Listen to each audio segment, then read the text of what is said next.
Yo, what's up, Seth? Seth, we have a first of 5 going down. Getting right into it. Let's go.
Alright, GG.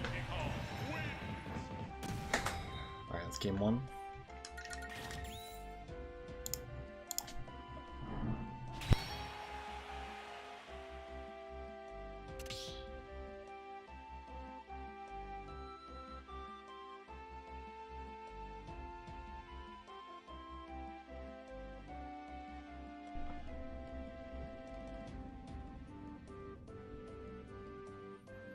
Internet seems good.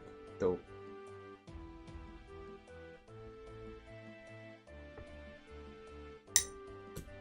Alright, we out to small battlefield.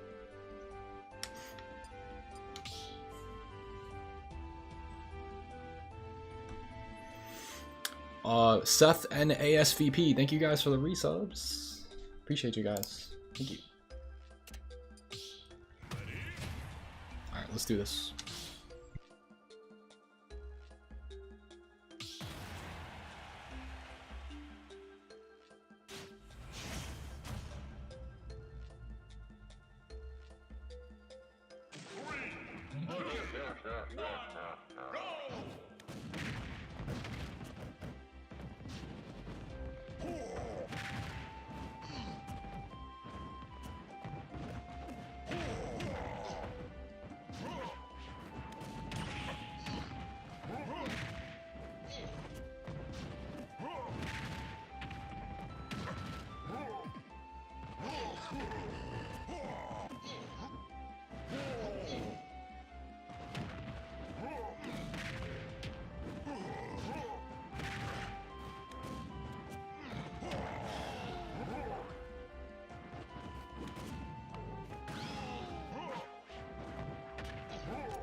Alright, same bans. I'm banning FD and Kalos versus DKwill. Wide open spaces where he can like space me out with projectiles.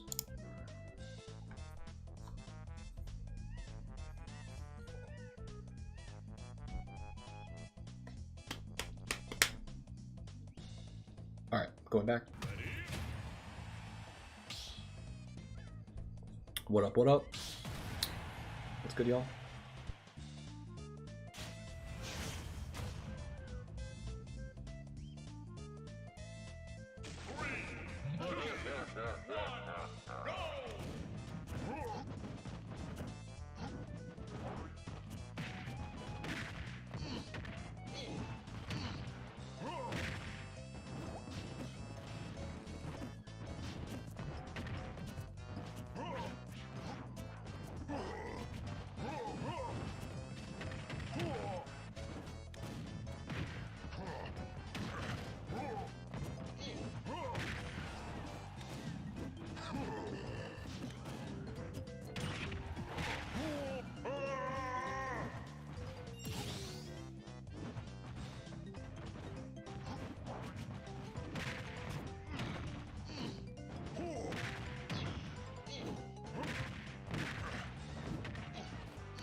I've been missing PDKOs today at like really easy percents, so I must be executing something incorrectly.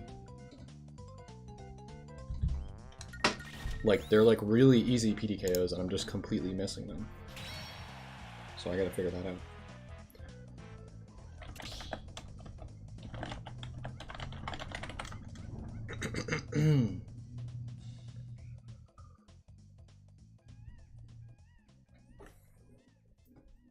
Hello, Bastion. Okay. Yeah, like I was trying to go for it, like the one that was at 109. I knew that part, but I keep missing them when I'm at 0 and he's at 93. So like I don't understand why. I think he's doing like an up DI instead of left or right, so it's like throwing me off. Maybe? He must be throwing too soon or something. Something's wrong.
Alright. 4 of them.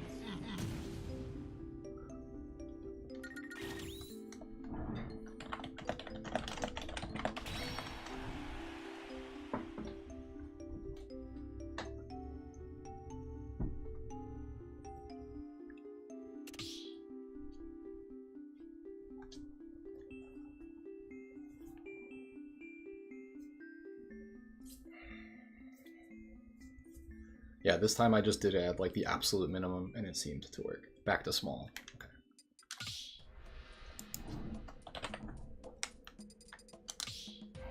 We're going back.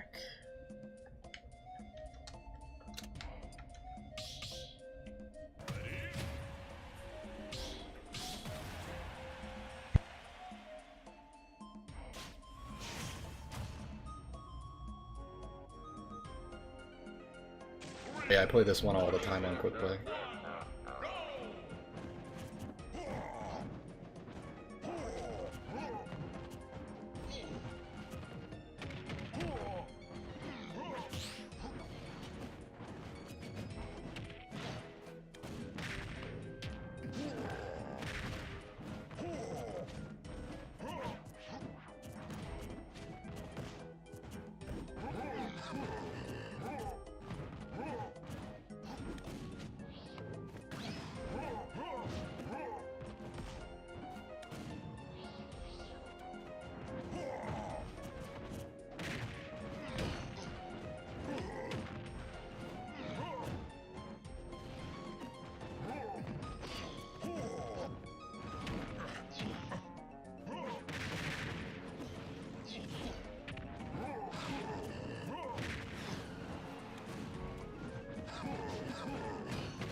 Alright, GG's.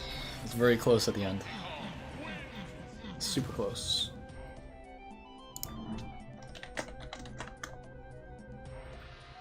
I was very close to being caught in a checkmate scenario. In fact, I was caught in a checkmate scenario there.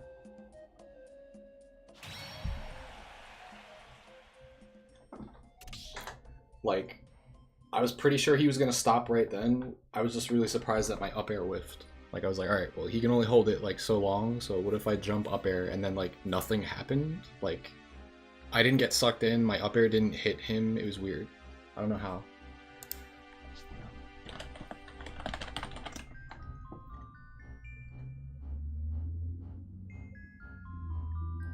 Yes, this was a meta 5 first to 5 session.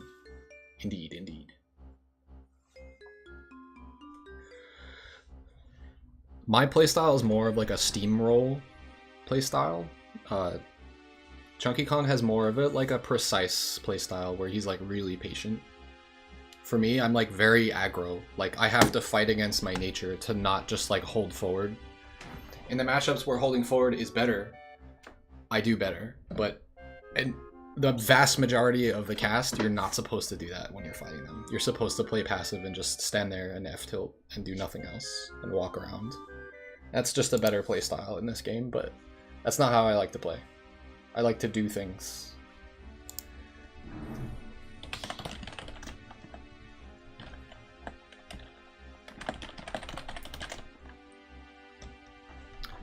Alright, so that was our first to 5 sesh, and now we're going to do a matchup chart update.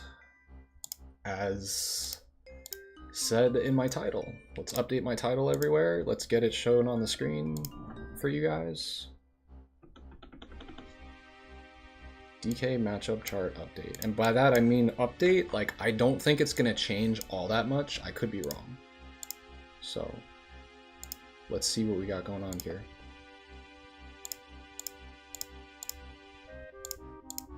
I'll just try to get it up on the screen for everyone really quick.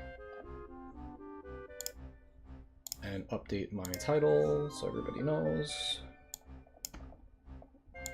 This is something that everyone's been asking for anyway, so I feel like. And there's a DK, there's like a community matchup chart being made right now, and they're waiting on like my opinion and like a couple other top DKs. So it is time, it is time.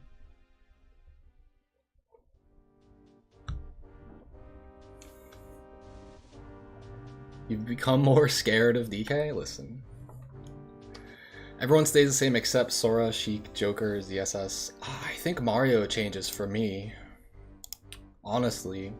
I think Mario is way more touch of death than I've given him credit for. Because after playing like Mario's like Dominator and Snow, like Mario can follow your DI no matter where you're DIing and optimize his combo. He'd be like, oh, you're DIing this way? Cool, I'll do this route, and you still die. Or get put into like a checkmate situation where you have to jump or air dodge, and then he could just keep going after that. It's bad. It's bad.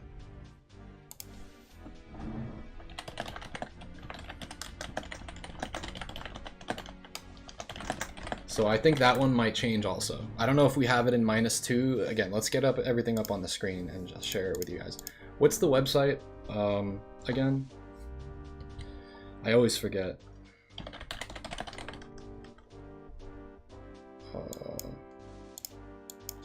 It's like tier list maker or something, maybe?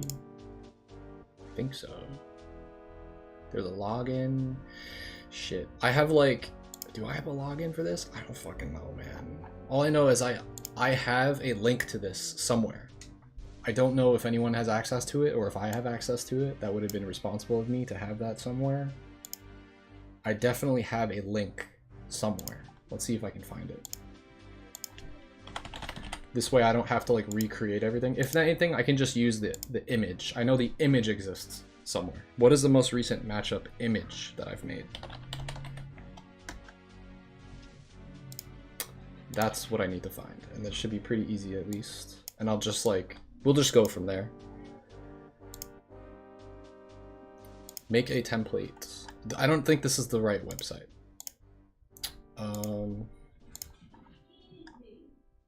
The fuck is the name of the website? Ultimate Smash tier list. There we go.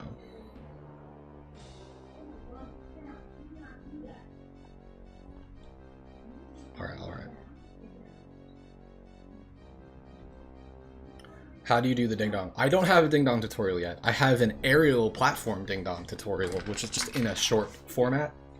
I could maybe do something just as simple and make a short of it. Because that was pretty descriptive, honestly, and it will probably loop a lot. For those of you who haven't seen it, you can just like look at it and be like, oh, this is how this works. But obviously I wasn't talking during that one, so maybe you guys also need a verbal explanation. All right, so let's figure this out. So I'm gonna close this arena down. Last time I made a matchup chart, it took me like 6 or 7 hours. We're not gonna do that again. I'm gonna place everything back in the same place that it was. And then we're gonna mix and match things. The last time I made a matchup chart was 3 years ago, 3.5 years ago. So this is a long time coming.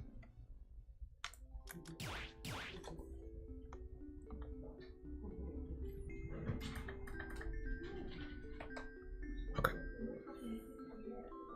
So let's get this on the screen over here so I can share with y'all.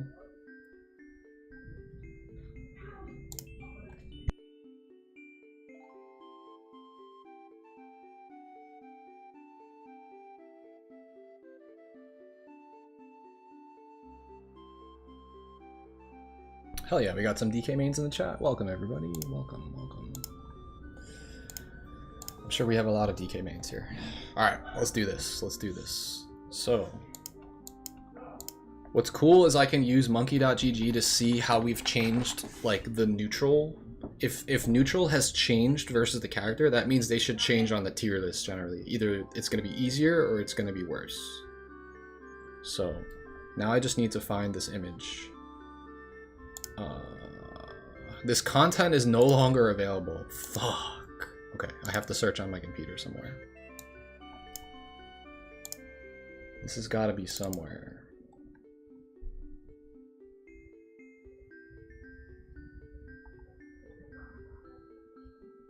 Oh, okay. I know I have it saved on my computer. Let's see. Smash Ultimate DK matchup charts. Here we go. I have one from May 7th, 2022.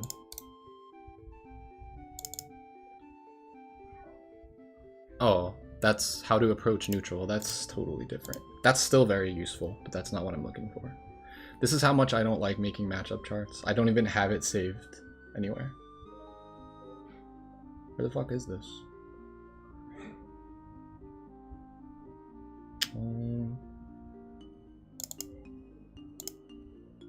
I don't even remember the last time I made a matchup chart.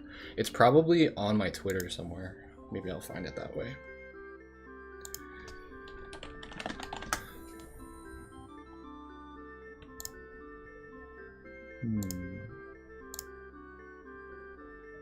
Bum, bum, bum, bum. Oh man, this is rough. There used to be like a Twitter ads website that you used to be able to go to, and it would bring up all the media that you've ever posted on Twitter, like very, very easily and accessibly, and you can scroll through it like really fast. And it's been so long that it's not Twitter anymore, it's X, and I don't know if that website exists anymore. The link doesn't work without all that extra stuff after the PNG. Oh. March 25th, 24. Oh, this is not my matchup chart though. I didn't make this, so I probably don't agree with a lot of this. I was looking for the one that I made last.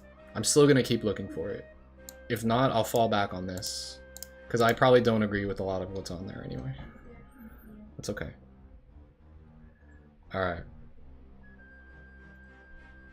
Where the fuck is this? It's gonna be in my download somewhere, so let's just check, I guess. If I know from around when I made it, maybe I can find it.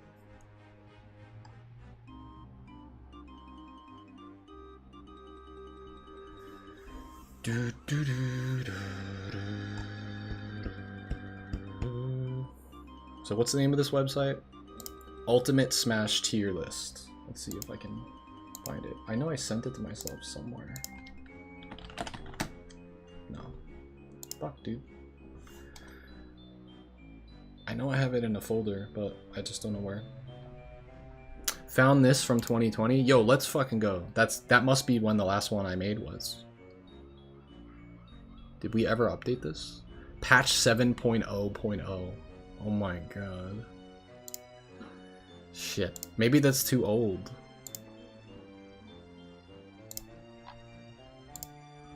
Okay, okay. At least I found a big one. Holy shit, 4 years ago. I guess we could actively compare it. We can, like, compare stuff. So maybe that's what I'll do. I'll compare, like, the community matchup chart to mine. I'm not going to do a lot of discussion, necessarily. I'm just going to kind of place them. And then if you guys have questions, I'll answer questions. Alright. This works. At least we got something going on here.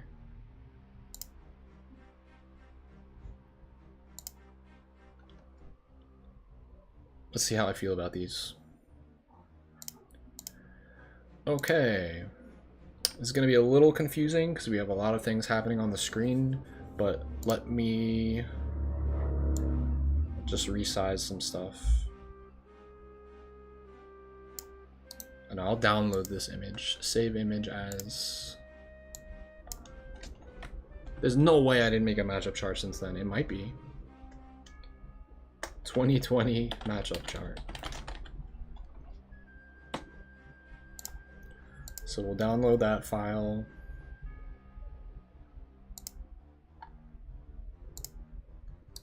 We'll download this one.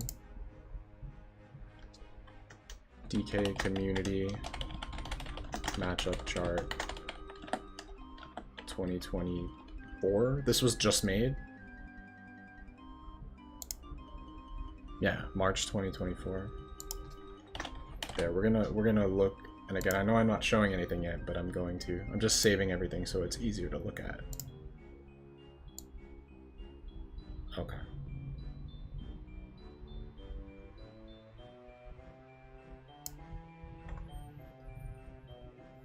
I might have to move over some stuff. I'm gonna put my chat over here, put this over here, this I'll probably be looking at.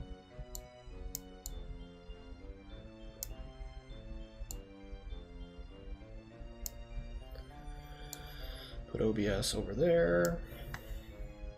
Yeah, I'm gonna capture everything on screen, but on a different screen than usual. So this way I'm looking straight on at it. Okay. Got this. Alright, time to open those images.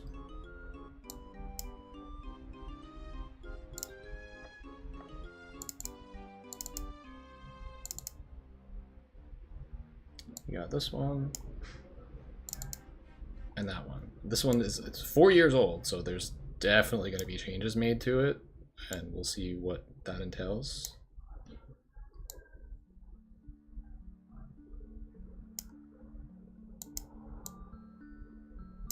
Very nice.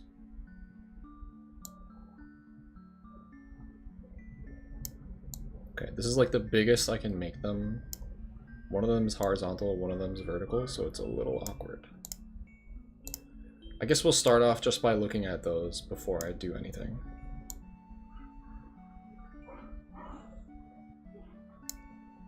Yeah, the vertical one is pretty awkward.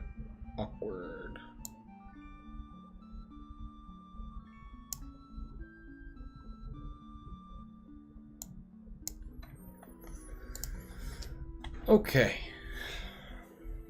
Let's screen share this or whatever.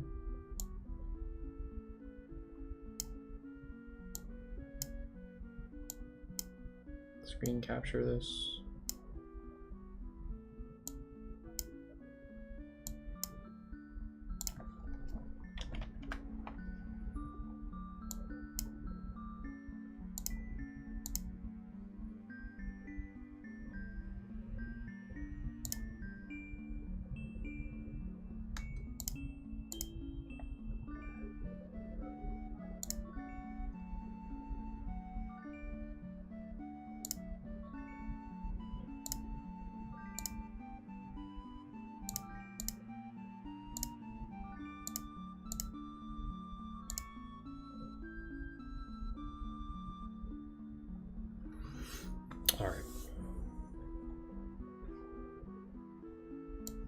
actually going to put this chat over here so I can actually read it.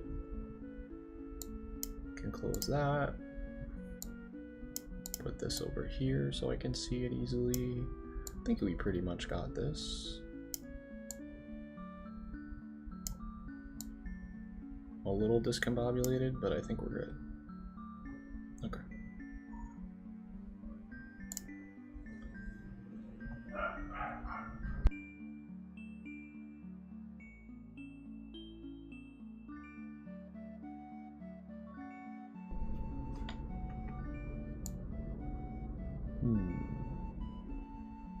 I don't really need the inputs on screen right now.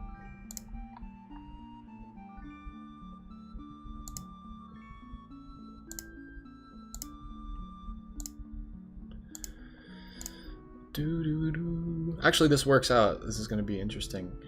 Okay.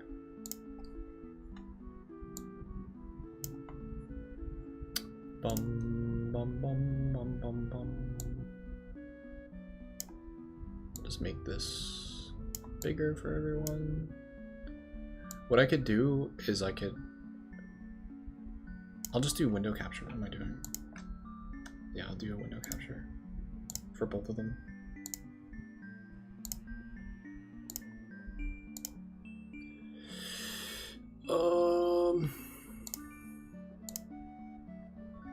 Except for the fact that it didn't work. Cool. It's not letting me window capture it. Wow. For real? Photos app. Photo. Alright, I guess we're gonna do 2 display captures then. Alright, computer. Technical difficulties. Too strong.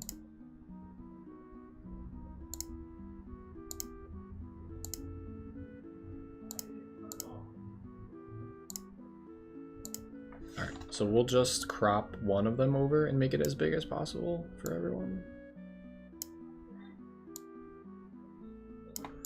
This is the DK community matchup chart. It's going to be really hard to see because it's vertical, but maybe I could zoom in on it, just make it bigger or something, and we can just kind of scroll down it. I'll just do that. So this is the one that exists already.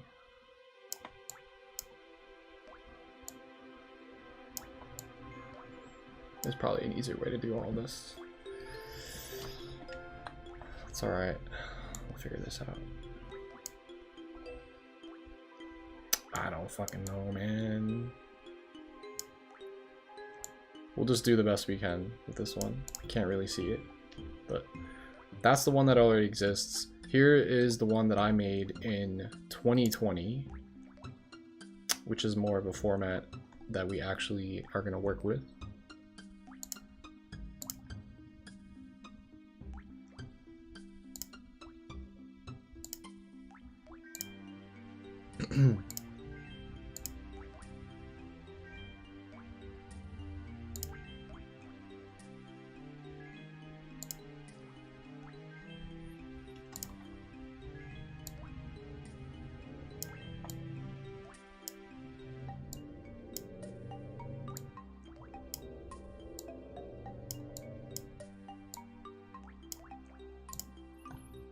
Okay, so something like that. Now, unfortunately, on the vertical stream, I haven't set it up at all yet. So let me get that for you guys so you can see what the fuck I'm talking about. And I'll put this behind everything.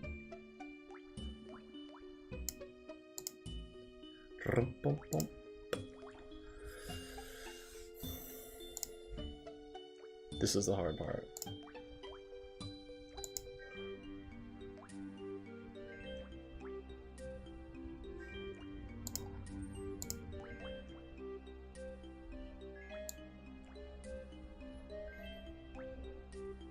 Yeah, I guess I'm only going to be able to show one of them on the vertical one. I'll just show mine, and I'll crop it the best I can.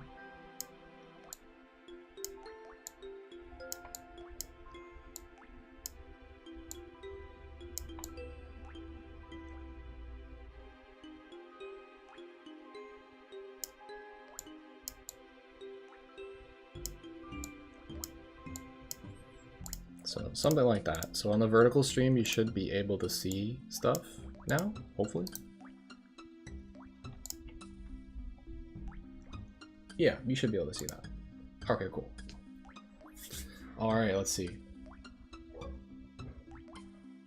So, that was a pain in the ass to set up, but that's okay. Alright,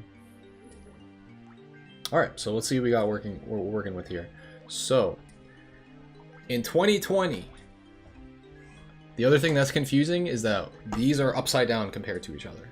I actually started with the bad matchups at the top because there's like, I don't know, they're more important to know which ones are bad, I guess. It's just a completely different format, both of these charts.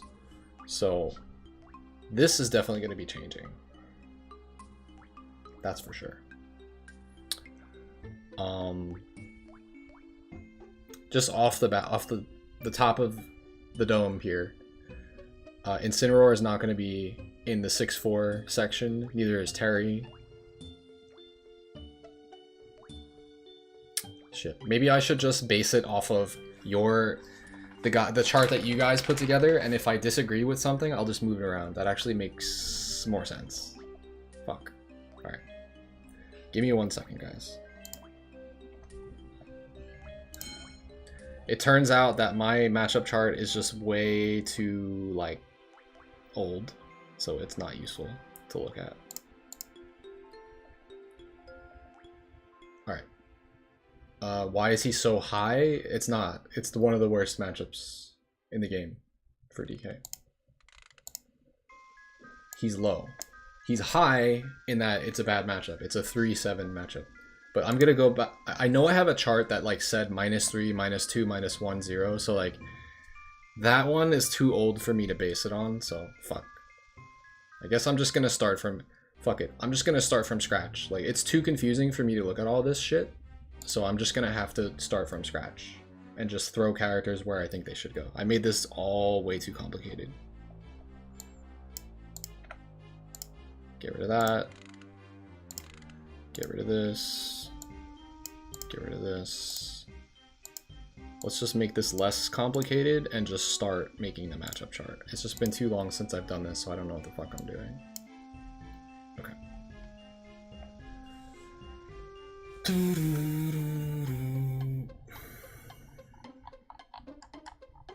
Okay, I do have some sort of capture going on here. Why is that still there?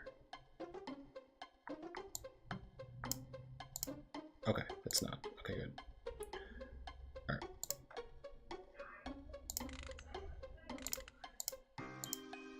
That's not what we want.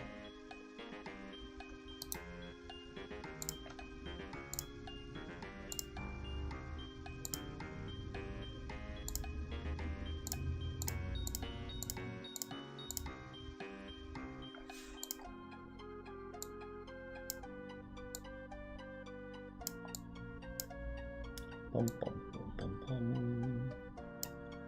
Okay, that's good, and we'll just put that at the bottom.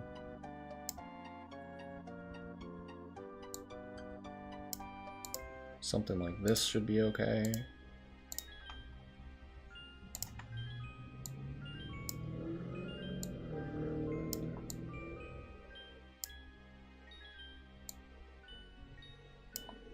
Just make this as big as I can here.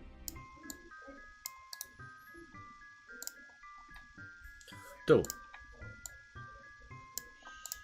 So that looks pretty good, and then we'll just get it up, set it up over here as well.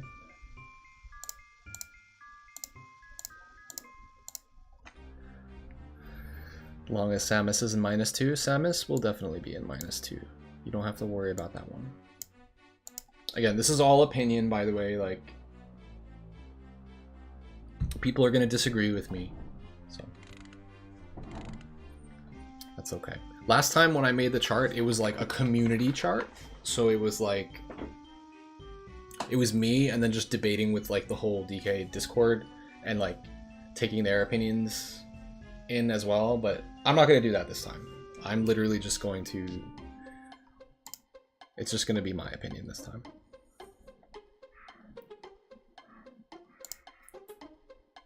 Alright, display capture, once and for all. That's not what we want. We want display capture too. That one.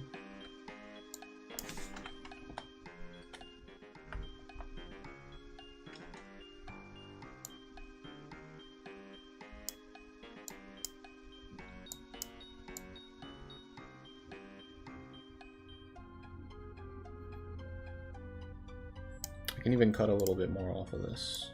No, actually.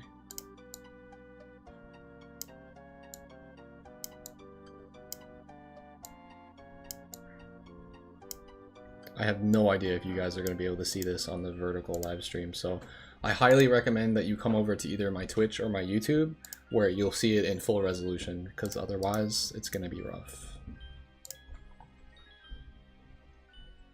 That being said, I could probably just go like that, and that should be a lot more visible, because you guys don't need to really see what's going on that right side there.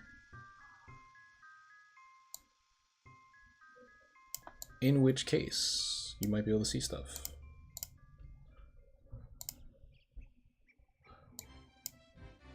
I'll just crop this out.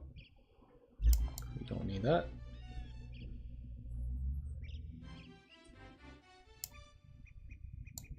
And honestly, I'll just make this fucking all big. Okay, there we go. We kind of figured that out, sort of. That sort of works. Finally. Alright, let's get it going.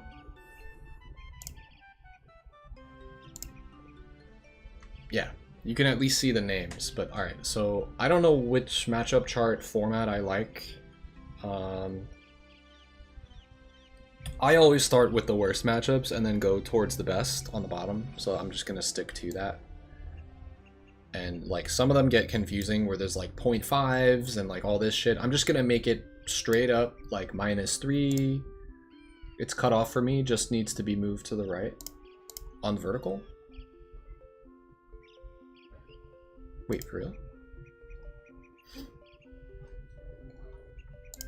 It doesn't show you the S tier, A tier, B tier. It's showing it on my layout here. It needs to be moved over a bit, you're saying? Maybe I should look at it on my own phone.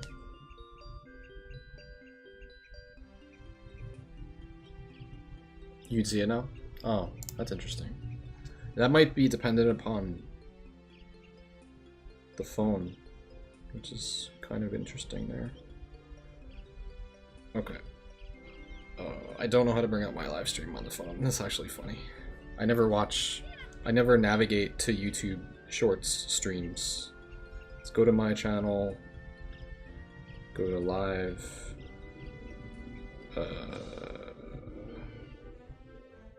not showing up, live, oh there we go, okay, okay, cool. Yeah, I'm gonna, I hate to say it, but I'm gonna put it, okay, I see what you're saying. I did actually need to shift it over a little bit, because it was cutting off. How about that? There. I had to look at my own live stream on vertical to fix it. That's good, right? Sweet. Perfect. Alright, good looks, guys. Thanks for the heads up. Alright, without any further ado, let's start slapping names on these tiers here. -3.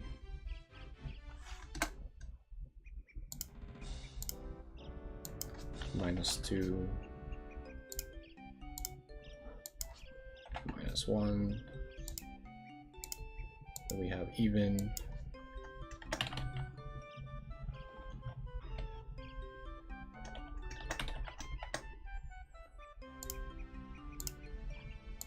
+1 and +2. And it really doesn't get any better than that.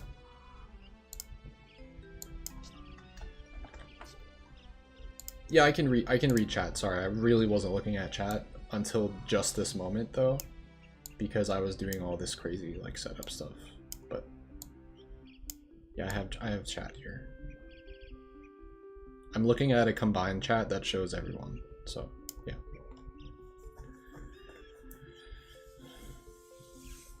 All right, good looks forehead. All right, cool. So -3, -2, da, da, da. Yeah, I guess these colors are fine for now.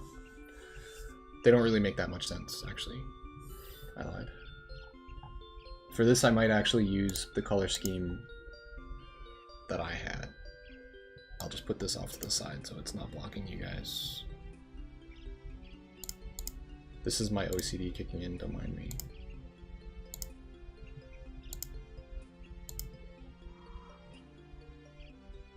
So before I had -3, 2, 1. Oh, I had more tiers last time. We just know that this is going to be green. Even's usually yellow. Okay.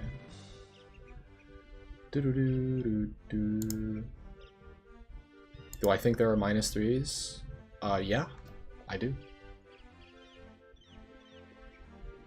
In fact, there are some matchups that are just a cut above the rest in how difficult they are.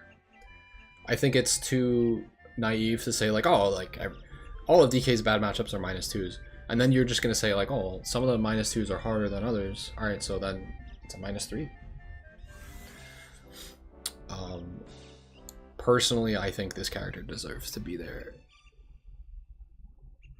Where the fuck is he? And you know, maybe this will fluctuate as I'm making it, but alright, we have to fix this. This should be like orange or something.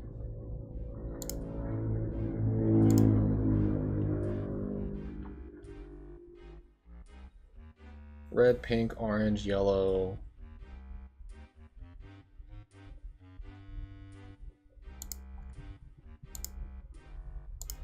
I'll just do it like this so there's different colors. It doesn't really make that much sense, but it's fine. -3s. Are you guys are surprised about this? I'm not an idealist here about DK's matchups. Some of you guys are.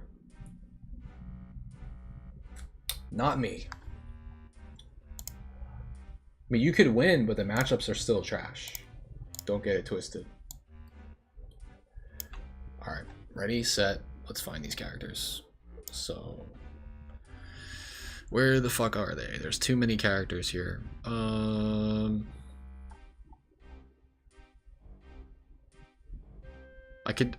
just like thinking of a character and I'm like looking for them and I can't find them. Where is Duck Hunt, dude? There it is. Duck Hunt goes there, Mega Man goes there. Honestly, and I might get more optimistic about this as we go on, because once I'd be like, you know what, some of these characters aren't as hard as the other ones.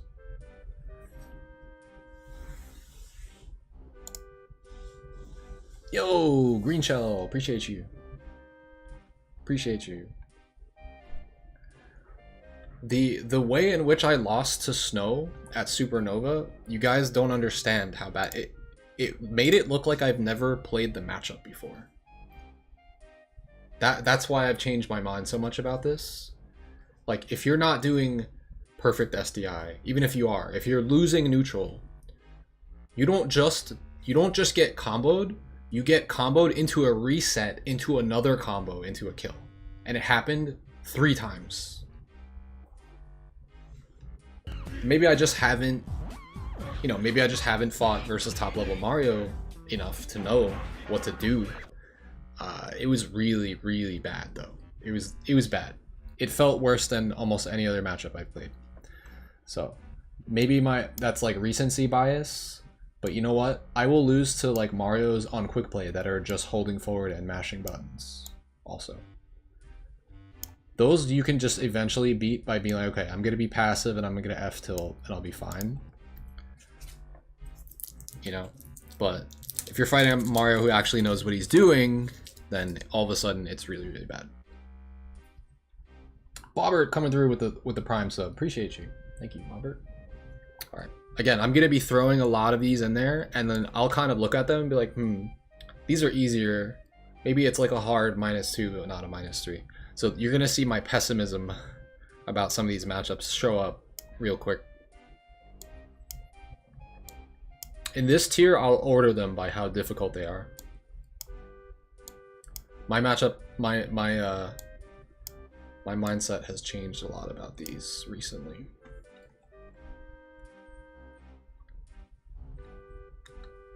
I think it's probably something like that for the -3s.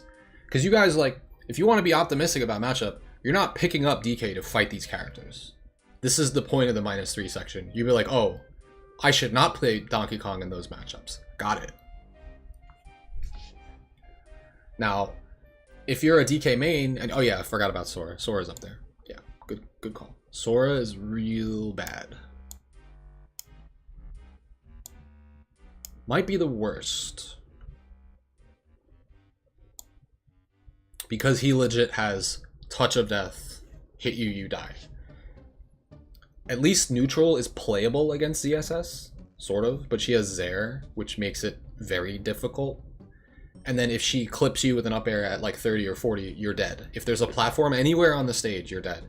If you're not playing on FD, you're dead. Like, she has ways to just kill you. And it, like, when the up air hits you, at least maybe I don't know how to SDI it, it just fucks you. You just get reset onto a platform into up air, up B, and she kills you off the top or off the top of the side or whatever. Trust me.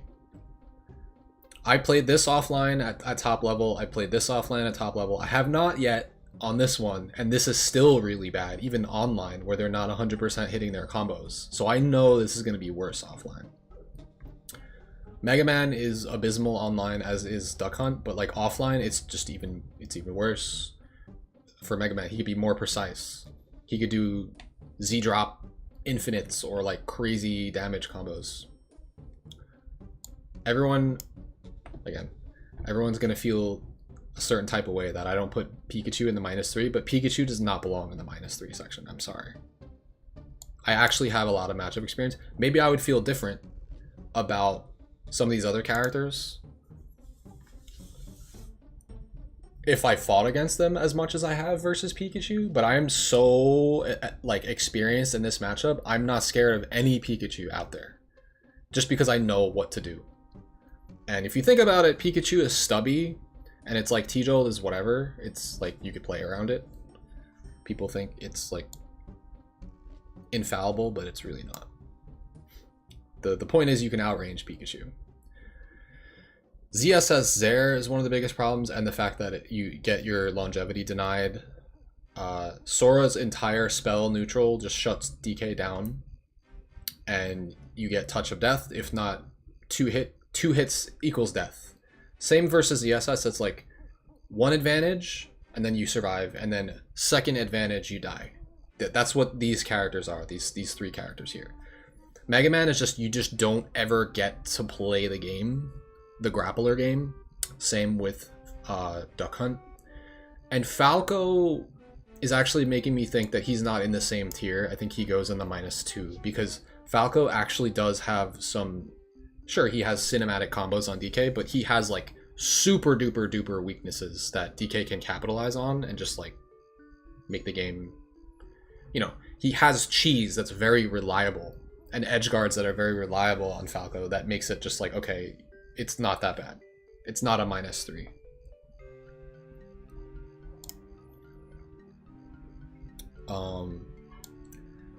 I don't know. I'll probably order the -2s. I'm just gonna kind of look at them and just like throw them in where I think they go right now, like really fast. I guess there's gonna be a lot of echoes, so I'll skip the echoes and just use the ones that I'm like used to. Banjo. Oh shit.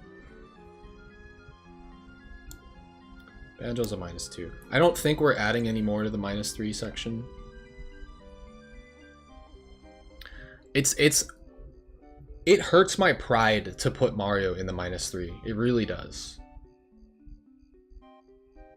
Because I've never lost that badly to Mario before. Like when I say it's bad, like I have it recorded, but I have my matches recorded from Supernova, by the way. I haven't even gotten to Steve yet. Yeah, Steve, I'm looking for Steve. I keep seeing the echoes. I can put Enderman, I guess.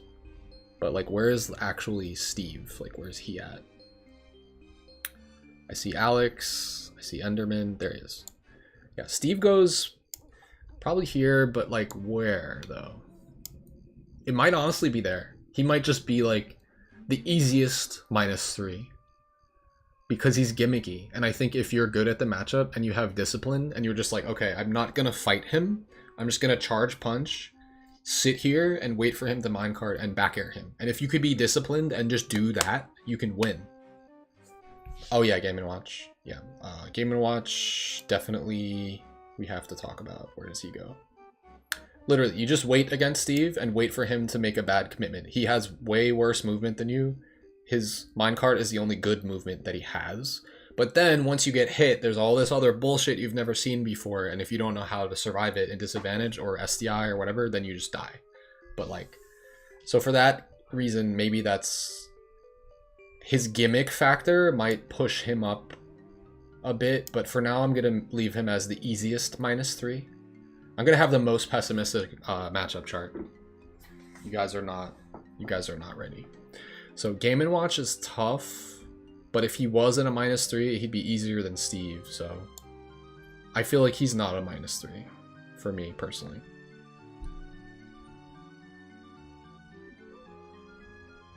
I feel like he's harder to fight than Pikachu for me. So these are ordered in that, like, Sora's the hardest, Steve's the easiest. Game & Watch is the hardest in this row, and then Banjo's the easiest, right? Bayo's actually really, really tough.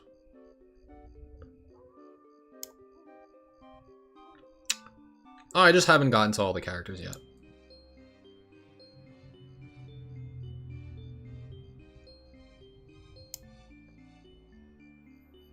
It's going to be really hard to order these at some point because there's going to be so many in some of the sections, so, but maybe I will order them.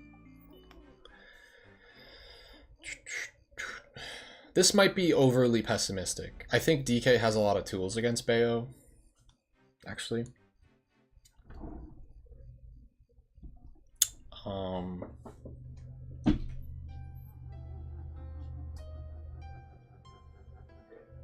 I'm gonna put my chat over here so I can see you guys better.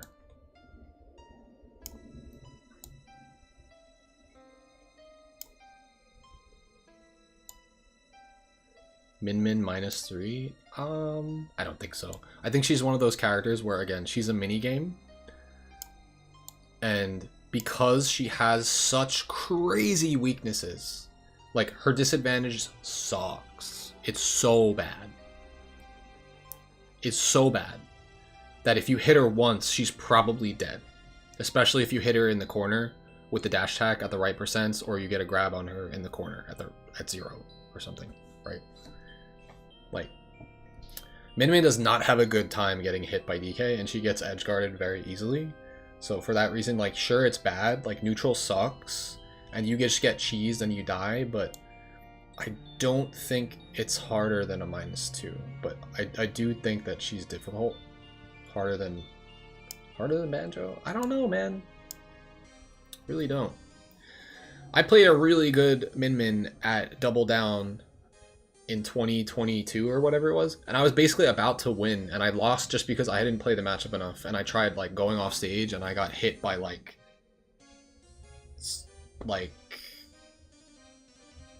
Omega Watt stage spike at like 40 or something.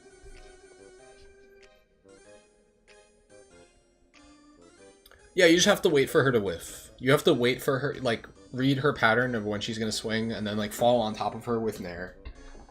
The -2 section looks more like your -3 than the -3 does. Interesting. Well, some of this, like, for Mega Man, I'm putting a lot of respect on Mega Man's name because I actually have a super ton of matchup experience in that matchup, so I can do probably well, if not beat most Mega Man players, except Minty Flesh. And when I play him, I don't know, it's rough. But again, I might move these around, like I said. He's just as good at the matchup as I am. And this is, again, maybe starting off overly pessimistic, but let's just throw characters in, and then we'll just, like, mix and match as we go. Bowser Jr. is probably a lot worse than I'm thinking. I think it's pretty tough. I think Min-Min's easier. Banjo is, like, a huge gimmick character. Banjo's hard. I'm gonna say, but Bowser Jr. is harder. What I didn't do is I fucked up. Maybe I should make, like, another, I should put, like, DK's face at the top, like everyone else does. I should make, like, another row. add a tier. Can I like move these around? DK matchup chart.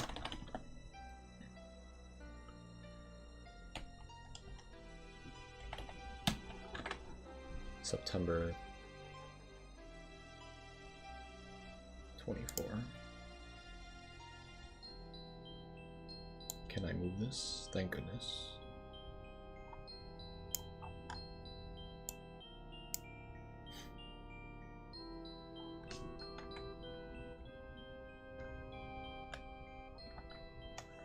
Ooh, fucking Pac-Man, man.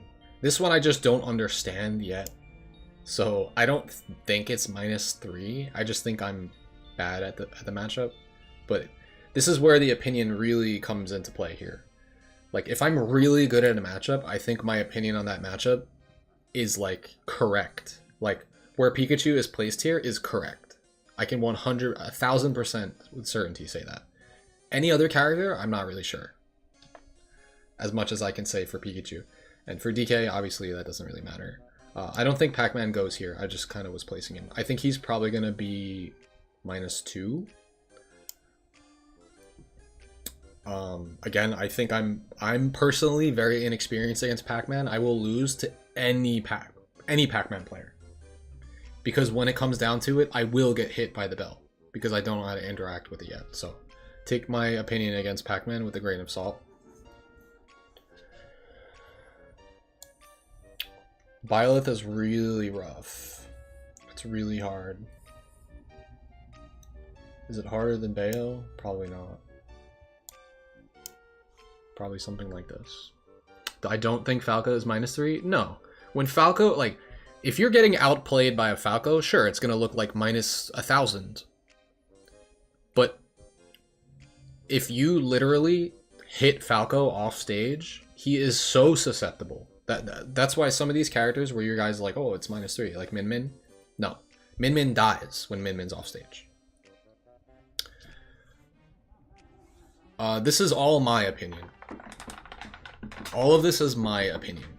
It's not like I don't care what you guys are saying, but like, I understand that you guys have opinions too, but these are just my opinions.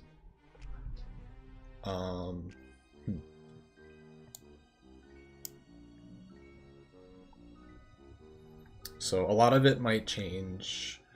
Am I gonna place all of the Pokemon trainer characters individually? I might. This is gonna be such a pessimistic list, guys. It's gonna be funny.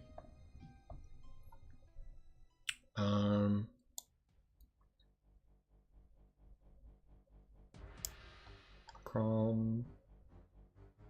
I'm gonna place them, and then maybe I'll do like a brief discussion on each of them. I just want to place them really fast.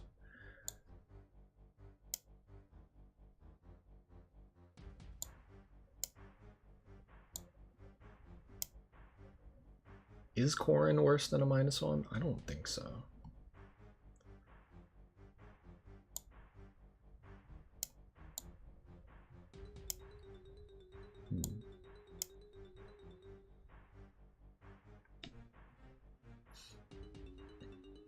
The thing is, like, when Peach is, like, not optimized, it's a -1. When she's optimized, it's a -2.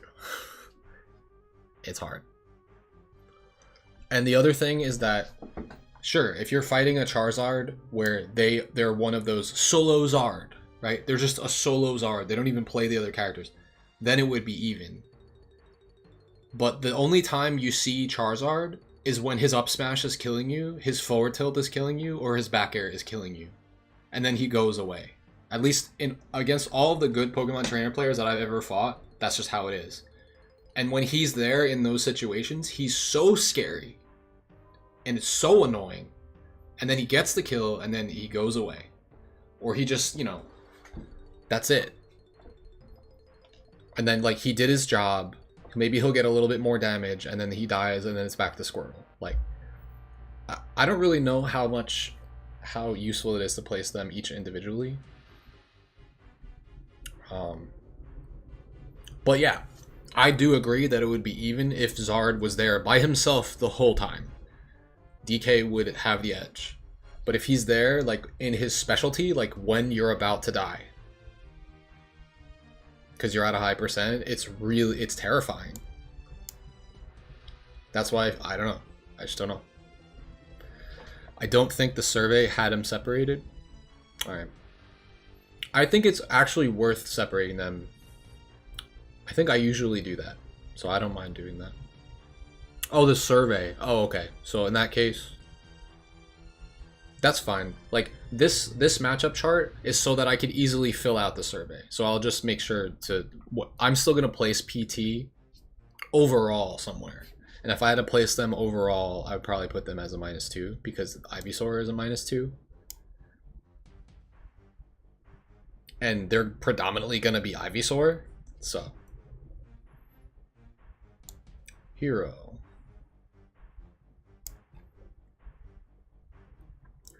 I actually have to put some respect on Doc's name. I usually thought that we like beat Doc by a lot, but I don't know. Doc is harder than I thought nowadays.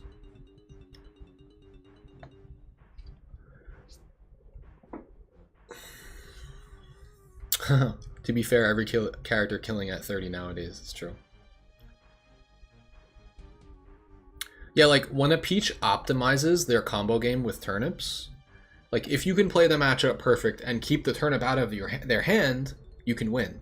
If you don't do that and they have the ability to pull turnips, like, or from a distance, or they have good RNG, or really it just comes down to, do they have a good combo game with a turnip and they hit you with it? Those are 0 to deaths or 0 to 80s. Like, no, Steve is -3 already. Just edge guarding, yeah. I mean, okay, let's keep going. Dark Pit. I think Dark Pit is easier than regular Pit. Guys, my matchup chart. I guess we're gonna separate Dark Samus and Samus because they're technically 2 different characters. They're not though. They're kind of the same. They're both -2, doesn't matter. Diddy might be worse than I'm thinking. Diddy actually low key. I haven't fought versus the top level one enough to know, but I just have a feeling if I ever fought Tweak, it would feel like a -3. I just have a feeling.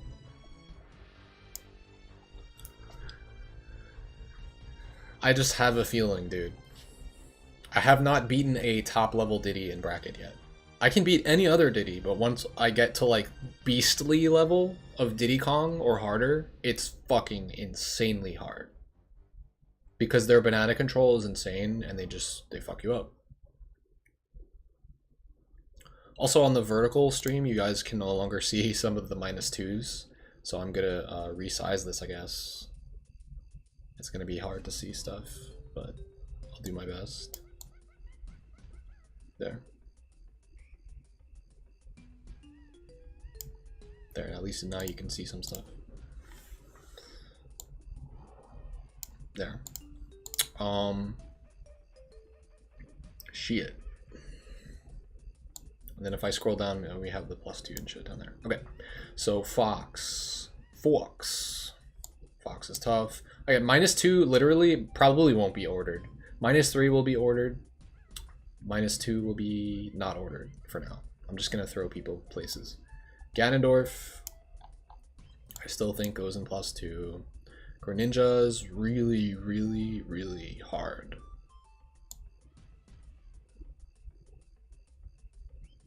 Very difficult character to fight. Fox is -2 unless you're playing light. Nah. Have Chunky and Light played since the last time that they played? Have they played again? Or no? The first time that they played, Light had never seen aerial uppy out of shield before, and he got hit by it probably like 30 times. And he got PDKO'd a bunch of times too. And the second that Light knows that exists, and he just like laser camps and then like pressures, I don't know, I just feel like that's like one of those things where it's like a player matchup knowledge check. It's like a player head-to-head check. It's like, oh, you underestimated Chunky Kong. You get destroyed. And I feel like I don't know if he ever adapted from that in the run back. I don't know how many sets they've played, but actually I think it was Light won like a little bit more like convincingly, and then the next set that they played, it was closer. I think Chunky took a game or two, and then the last set they played, like Chunky just swept him. It was like not even close. So that I'm definitely not saying that's a fluke. I just feel like it's trending in Chunky Kong's direction of DK versus Fox, but also like I think other Fox players might just be more experienced against Donkey Kong than Light was at that time, or maybe whatever. Like I don't know. Maybe he just wasn't playing as well that tournament. It's always possible. We'd have to see how they do the next time to have like. It was too swift of a dispatch to be like, okay, well now this matchup's even for DK. No, that's not what it was. It was like there were things happening that were like not being adapted to in those sets. So far, I'm not doing -2 yet. Alright, we're gonna put this down here. Oh, Sonic. What's up, Sonic? Sonic is probably... This is like one of those things where everyone is like optimistic about Sonic, and there's a lot of DKs that are getting wins on Sonic players. But if Sonic just decides to like, oh, I'm gonna get a stock lead and time you out, then it's GG. Like the matchup literally changes for Sonic depending on like who has the percent lead. So that's kind of weird. If you have the percent lead against Sonic, you can win pretty easily. You never have to approach anymore. You can just sit back and down B. I just don't know if Sonic is as hard as these other -3s, but he might be. But it's just hard to say. Yeah, I think he is. But I think it's like one of the easier ones up there. Like he's fightable, but you have to know like how to fight him. You have to know how to parry homing attack or spot dodge it or roll it and hard punish it. You have to know how to edge guard him, which I only just sort of started figuring out recently, that you need to use the aerial down B spike. Yeah, that's bad. That's bad for us. It's a very bad matchup. I've always said Sonic was -3. If I change my mind, he would be like the hardest -2. But the other problem with Sonic is this. I don't know if you'll be able to see this on the vertical one, but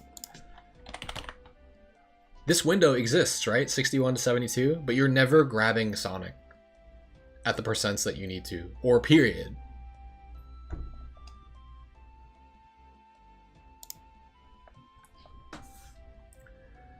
I feel like anytime I get a grab, like it's like, oh, it's, I don't know, it's just never the right percent, because Sonic gets to decide when he gets grabbed.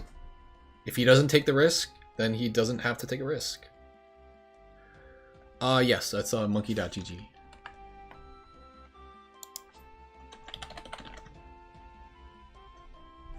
Okay, let's keep going. I'm losing pace here. Getting sidetracked. Ice climbers. I have to put a little bit more respect on ice climbers. I was always thinking, oh, it's not that bad.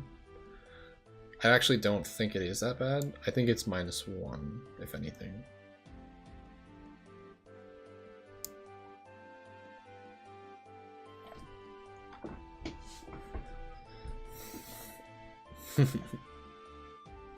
Ike. A lot of the sorries, I'm probably just going to default to putting them in even. Incineroar at one point I said was +2. I think he's dropping down to even because I don't know. This character is not easy to fight, actually, sometimes. No, this is just me being realistic. This is not like result based. It's my experience over playing Ultimate for 6 years, given I haven't competed offline nearly as much. I play much more online than I have offline in this game, but you know, my opinions are changing over time. I used to think Incineroar was +2, and now I've fought against Incineroar players that literally go last hit with me, even though I feel like I thought DK won that matchup. So I think I'm gonna have to put some respect on Incineroar's name now. Yeah, he just has that comeback factor. It just built into him. Inkling, I fucking hate this character. But it's probably not as bad as some of these -2s. I think it's a really hard -1. Could be a -2. Could be wrong about that. The thing is that, like, once you realize that you just have to stand on a platform, all of a sudden Inkling, like, can't do everything they were trying to do. But that being said, if you're not standing on the platform, it's like a hard -2 because you'll just get caught by everything. You'll get grabbed, you get comboed for days, you get dragged off the stage by the combo, and then they get 2 frames for free. It's just really annoying. Isabelle. I like how DK does against Isabelle. I used to think it was +1 DK, but I have to put some respect on Isabelle's name now. Notice that there's no positive matchups yet. Now, this does definitely go into a positive matchup. I firmly believe that DK does well against Jigglypuff. Jigglypuff players will love to deny that and say that, like, oh, Jigglypuff edgeguards the shit out of DK. No, not if you know how to recover. If you save your jump and you have reverse charge cancel, double jump back air, and you know how to, like, linger and space the intangibility of your up B, you can deal with anything that Jigglypuff tries to do when you're off stage. Also, you have double jump up air if she tries to, like, drop Nair on you or something. Like, that doesn't work.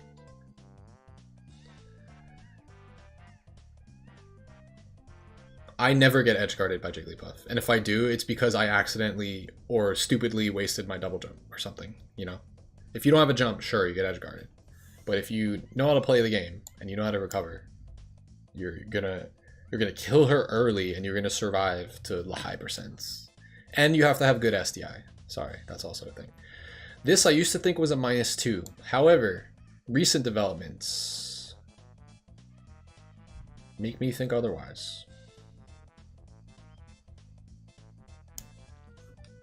Maybe the hardest -1. That's optimistic. But I think DK does pretty well against Joker. And Joker is very meta, right? So that's good for us. Like -1, that's, I mean, it doesn't sound good, but I could see some people putting Joker in even +2 in Joker's favor. Well, I haven't fought MK Leo's Joker yet, so I wouldn't know, but I think DK has the tools to win versus Joker. And by that I mean, like, some of these matchups too, like a lot of these, I should think about how aerial spinning Kong actually makes the matchups, like, is it viable? Does it work in those matchups or does it not work?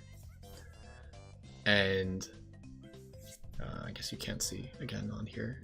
I'm gonna resize this.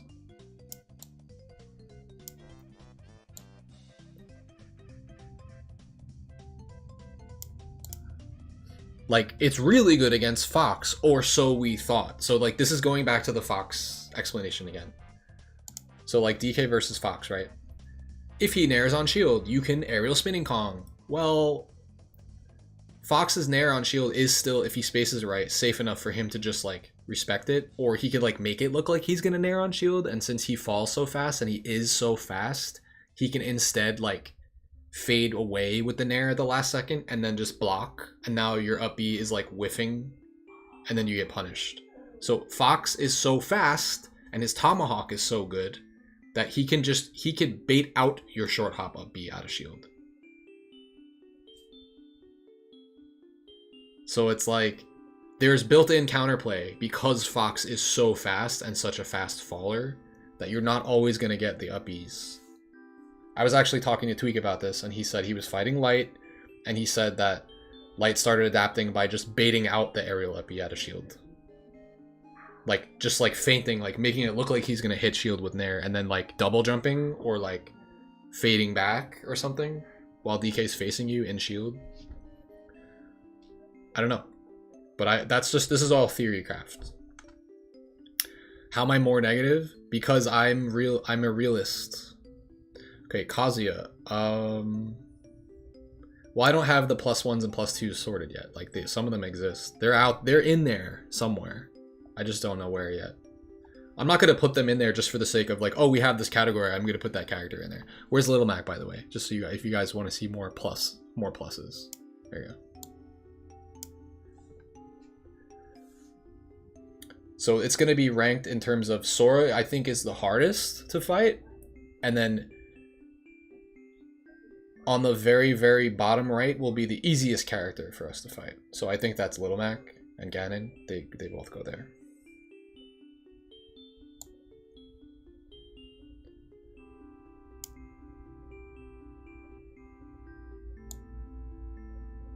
I think Snake, here's the thing. If Snake is like actively trying to like do everything and like use his whole kit, I think it's -1. But if he just camps the fuck out of you and that's it, it's probably -2. But on average, I don't know.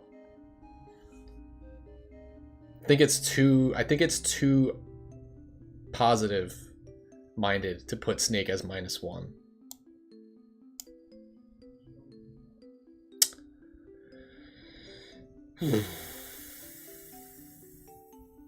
Bum, bum, bum.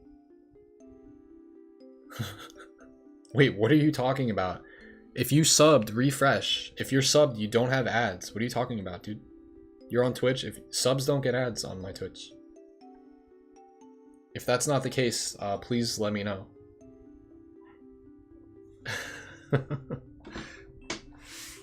Yeah, if you're subbed, you're good. Just refresh.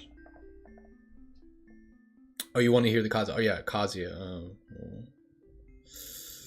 So at one point I was thinking more positively about Kazuya. But DK is literally not allowed to even make a mistake against Kazuya. What's it called? You can't even like back air in neutral in that matchup because he can just electric you. And even then, like for a long time, grounded down B was like a really good tool against him, and it still is. But you could pretty much only do retreating back air and grounded down B fully spaced against Kazuya. If you do something a little closer than that, and a good Kazuya that knows how to fight you, they're gonna parry, or they're gonna do something to deal with your grounded down B. They're gonna parry the second hit. They're gonna parry the first hit and then electric you if you're too close. I think that's too pessimistic, though. I think most Kazuyas don't know all the counterplay against DK stuff, so for that reason, I'll probably put him in -1 for now. But I don't know.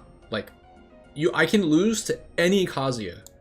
So no, I will put him in -2. Like, maybe on the very, very, like, the easiest -2.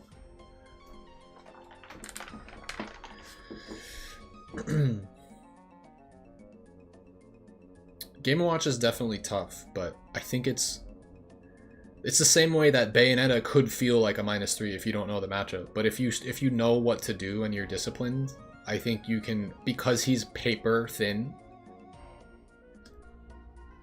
you can actually like use your power to be able to kill him.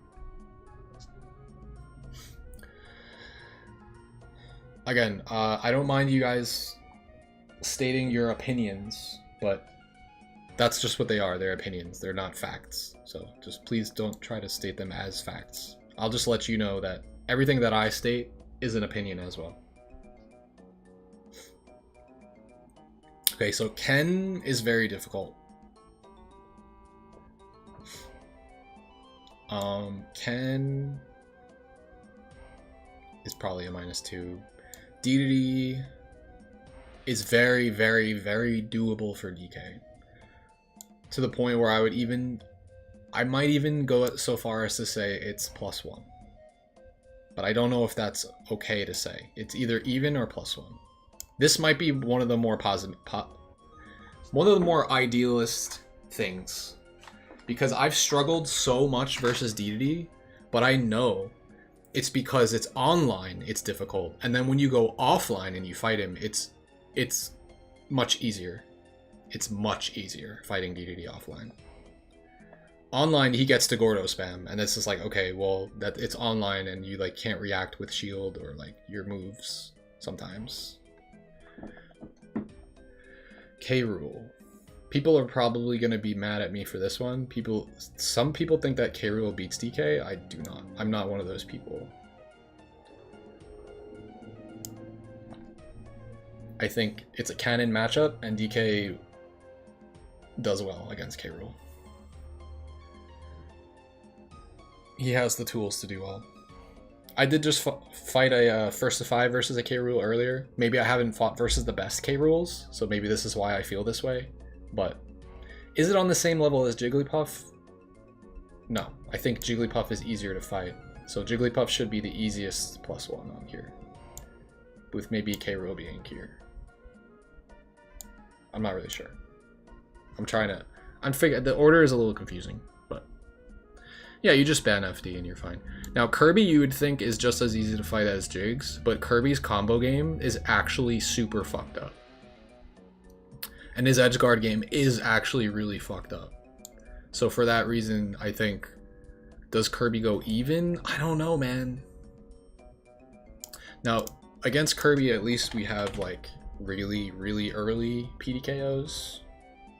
And it's pretty easy to stuff him out with down tilts and get trips into dash grab.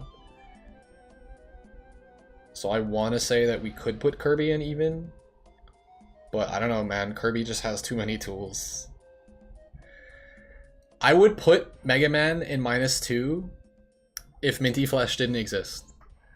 -3 is surely an exaggeration. Dude, like, I basically threw against Peebnut, but when I play against you, it feels like we both know the matchup just as well, right? So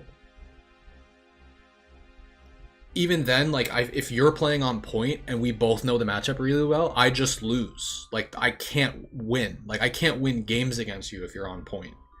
So if we have equal matchup knowledge and we're like placing the same at majors all the time and stuff, you'd think we'd be trading games back and forth. It doesn't always happen.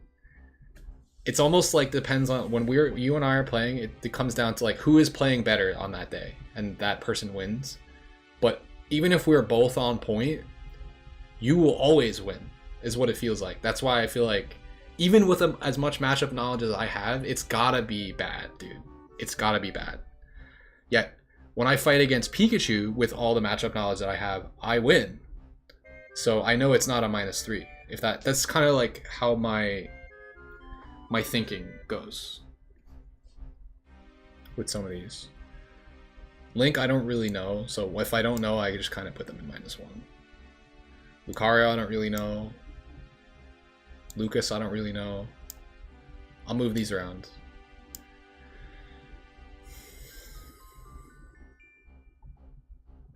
People will be mad at me saying that DK versus Lucina is even, but I literally go back and forth with Mr. E. We trade games back and forth, so it's even. That's also one of my best matchup experience. One of the matchups I have the most years of matchup experience in is fighting like Marth and Lucina. So I pretty much know what I'm talking about when that comes to that character. Marth, I have not fought one that only tippers me yet, so until I do, it's going to be a +1. Marth kind of struggles to kill DK unless if he's getting only tippers. And like, he has the ability to do it, but like, consistency matters against super heavies, I feel like. It could be even, he could peak at -1 versus DK if he's hitting all tippers or something.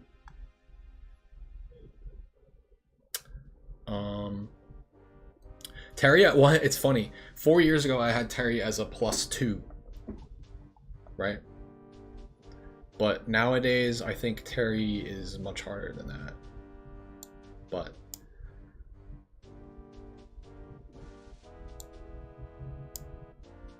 it's maybe somewhere around even. I'm trying to think, like, when the last time I sat down and I played riddles in tournament, right? He went Kazuya game 1, he went Terry game 2. The Kazuya, he actually switched off of to go Terry. Either to mix me up, or the fact that we were on small battlefield and he was just like, yeah, just switching up the matchup. And both of them are really fucking good on small battlefield. Moral of the story, I shouldn't have been fighting him on small battlefield.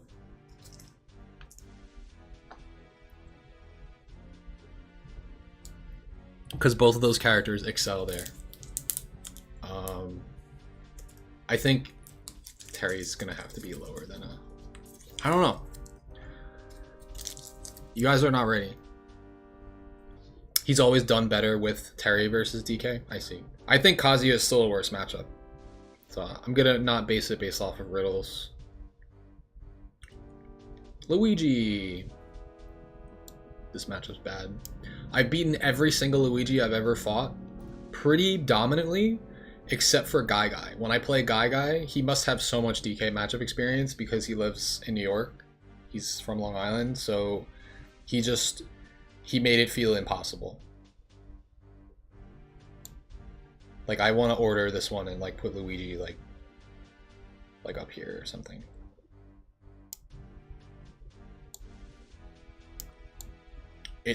It's doable, I know it is, but it requires you to take like stupid risks. Like, I know Luigi is gonna Zair in the corner. I'm gonna run and ground it up E and armor through it.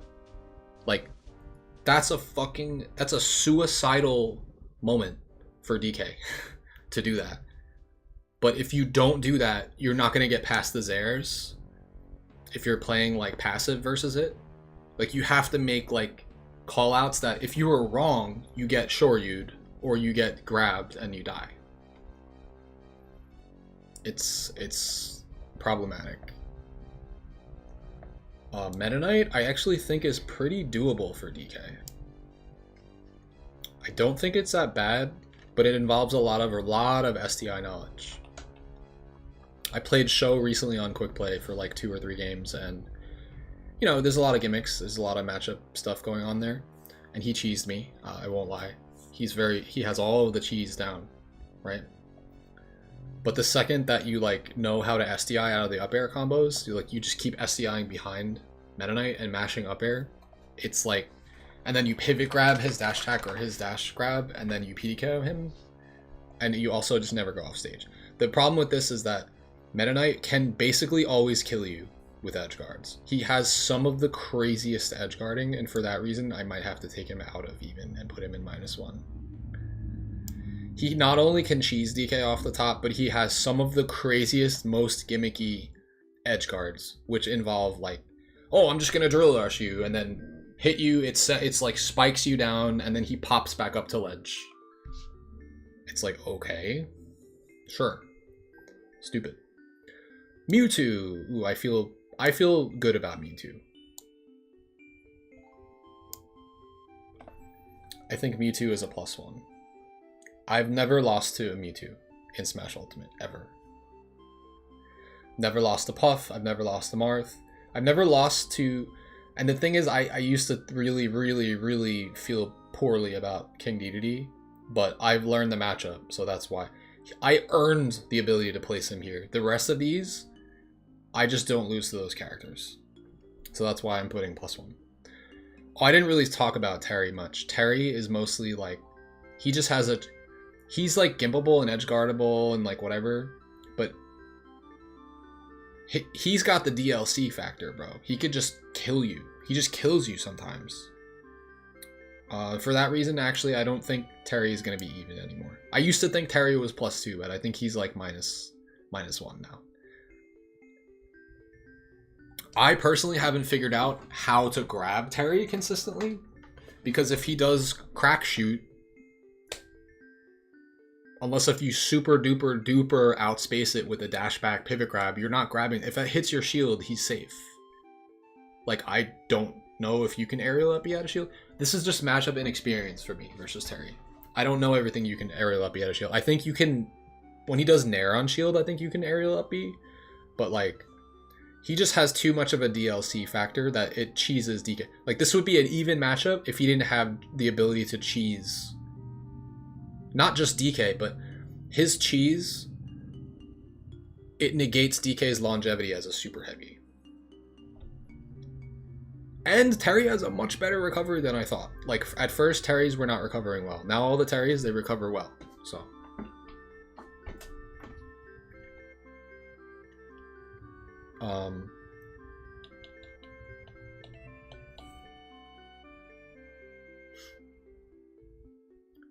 I think it's one of those things where he would probably be even if I knew how to SDI versus everything, if I knew how to avoid every setup.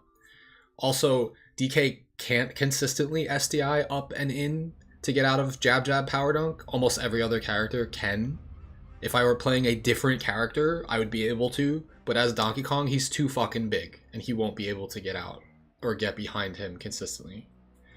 Kind of the same thing for Ken's like up tilts into Shoryu. Whatever the string is, down tilt into Shoryu. You can like SDI behind him, but like, and I could do it with other characters, but DK is just, he's just too fucking big. DK has a DLC grab? No, DK has, he has a big standing grab range, but it's slower than other grabs. And if you're getting pivot grabbed by DK, that's your fault. You know it exists. Like, why are you getting pivot grabbed? Respect it. Like, outspace it. You know he has a good pivot grab. I don't know. That's just the way I look at it. Grabs are huge commits. If you bait someone to grab, you just punish them. I don't know. It's the characters with broken dash grabs. Those are the DLC grabs. Game & Watch dash grab. Broken. Who else has a broken dash grab? Falcon? That makes sense, at least. Game & Watch does not make sense. How good it is. It should not be that good. Oh, yes, Robert. Rob. Robotic operating buddy. Yeah, Inkling dash grab is toxic. Alright, so Rob is definitely, for me personally, he's probably a -3, but I think he's like a really hard -2. Probably. And that's being optimistic for me. Brawler. Ooh, this matchup sucks. He's like a really, really hard, I want to say hard -2, but like, I don't know, man. He's like, the only reason I won't put him in -3 is because I might still. He's very, if I have Mario there, why don't I have Brawler there? Because Mario can kill you off the top, or he can combo you into a spike. Brawler can only kill you off the top, and it's very stage dependent. If you fight him on like Battlefield, you're gonna live. If you fight him on Kalos, you're gonna live. Don't tell them that. If you fight him on FD, you're gonna live. So like, it's very stage dependent. But if you fight on like PS2, Small Battlefield, Hollow Bastion, you're gonna get fucking destroyed, and you're gonna die at like 30 or 40. It's gonna be like ZSS. But the difference is that Neutral is a little bit more playable against Brawler, whereas against ZSS she has like way safer. She has like Zaire and some shit. I don't know. I'm really thinking about putting Brawler in -3. I've seen a lot of top DKs just straight up lose to Brawler, but it always comes down to they're not playing on the right stages. But then it actually comes down to if Brawler is banning the correct stages and taking you to the correct stages, you cannot win. Not consistently. It's dumb. It's hard. Gunner seems like a matchup check. I'm just gonna put it in -2. I don't know where it goes though. Sword Fighter is really annoying. I don't know if it's as hard as Gunner. Something tells me it isn't. I don't know though. Nair anti smash in the corner? That's true. I mean, if you get caught by that, that's on you. Brawler just smashes Nair in general. But if they Nair on your shield, it's punishable by aerial up at a shield. I think.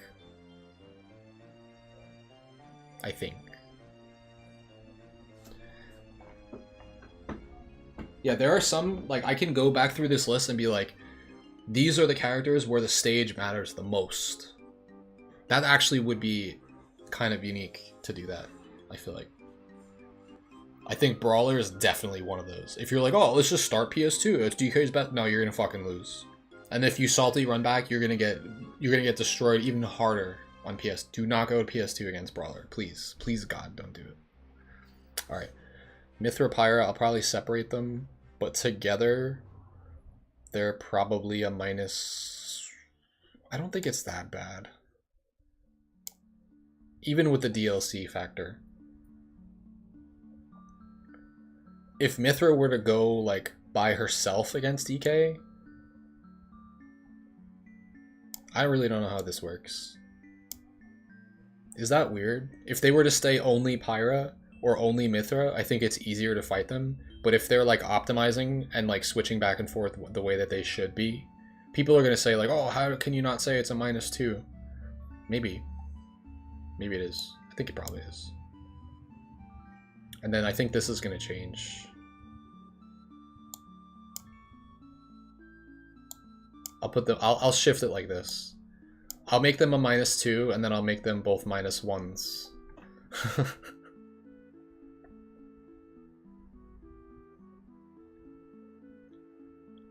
Cause like you could say even, but like I don't know. This is my chart. This is not the community chart. This is my matchup chart. DK definitely has -3s. But again, I might be more pessimistic than others here. You are not receiving enough video to maintain smooth streaming? Wait, what's going on here? Is my YouTube short stream okay?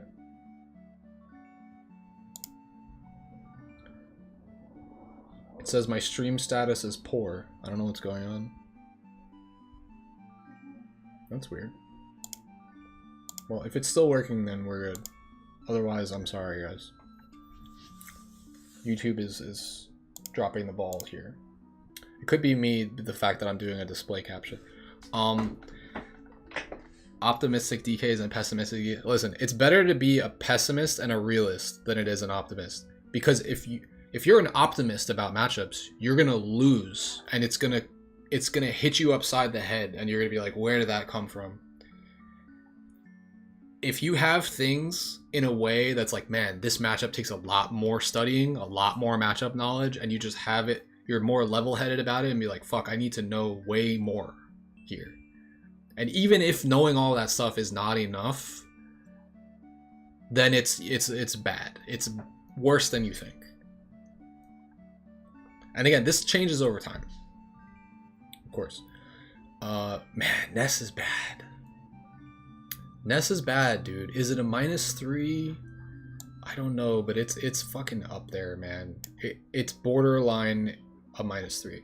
I don't know why I don't want to, because I like looking at Sonic and I just feel like he's just like holding the guard here for the -3s. Ness is really hard for DK. It's really bad. It might be -3. I'm not gonna lie.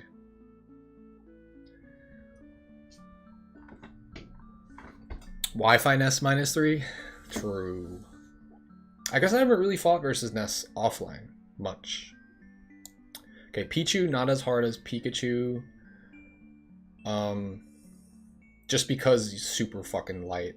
But then again, the combo game is so good that you can just die. And the airspeed is so good that you just get like down aired. Ness is a matchup check, and even when you have all the knowledge as DK, it doesn't matter. Is Min Min in this same category? Yes, that's like another thing. Sometimes it's like you just get caught by stuff and it just doesn't matter. Like you know what to do against Min Min and you just still die. How is Game & Watch not -3? Probably just because I haven't fought enough good ones for me to feel like it is that way. Once I started playing this matchup really disciplined, I play against Game & Watch the same way I play against Mario. The difference is Mario has a better ability to approach, I feel like, and like hit shield and cross up and like get grabs on you. Game & Watch, if you just wall him, he struggles. Like, I play the same matchup style against both Game & Watch and Mario, and against Mario it doesn't work, and against Game & Watch it does. You just like F-tilt, giant punch, grounded down B, spacing, and like he's like too slow to really like... Now, the edge trapping is really bad, the juggling is bad, but like neutral is, it's doable. And also he's light, so you can kill him. Olimar. Even. Thoughts on Steve and their disadvantage state versus DK? I think Steve actually does not have a great disadvantage against DK. I think he gets wrecked. Also, thank you for the 100 bits. Appreciate that, Bencho.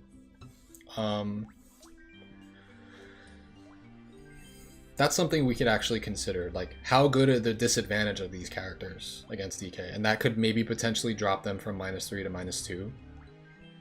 In theory, Steve should drop to a minus. He has a very bad disadvantage compared to some of these other characters. Sora has a crazy recovery. I don't know how good his disadvantage is, though, in general. His down air is not that hard to play around. ZSS, crazy disadvantage. Sonic, pretty sure he has a good disadvantage. Mega Man, not so hot. Mario, not so much. So that's not necessarily how it goes. Diddy, crazy disadvantage, right? So like, you could look at it that way, but that's not like how I'm deciding that they're -3s or -2s. Because then Pikachu, with one of the best recoveries and the best disadvantage maybe in the game, would be -3, but I just don't think that that's the case. But like I said, I have more matchup knowledge than any other Donkey Kong in this matchup, so I know that I'm correct in where I place Pikachu. I'm just gonna state that. And the only Pikachu I haven't fought recently that's really good is Esam. I did fight Shiny Mark. He was probably still on his come up. He's way better now, Shiny Mark. But when I did play him, this is how I felt about the matchup. Alright, Enderman goes down here. Echo. Plants. Plants is hard. Is it a -2? No. It could be even. I'm not sure. I don't play against Plant enough. Plant is, it's like a matchup check. There are gimmicks. I don't really know what makes up the even category for me. And +1 and +2 are just like very definitive. There's like, it's a very limited category, I feel like. -3 is ordered for me, yes. Everyone will say that like, oh, but DKs are beating Sonics. So, not Sonics, but like Sonic players will lose to Donkey Kong. Doesn't make the matchup even. That's like, that's something that I don't agree with. The matchup is not good. It just really comes down to the fact that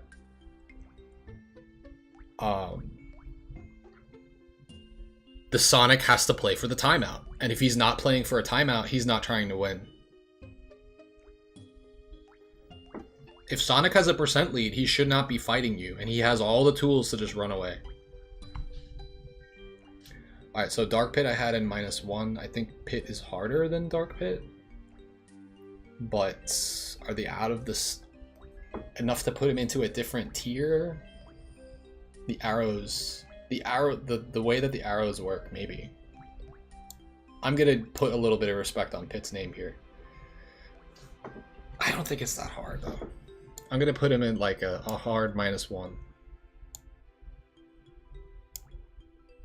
Like they're both gonna be at -1s, but I think Pit is harder than Dark Pit. I don't know. The arrows are a big difference. It's enough to make it so that now Pit can set up edge guards on you, whereas Dark Pit can't really. So he'll be a borderline -2.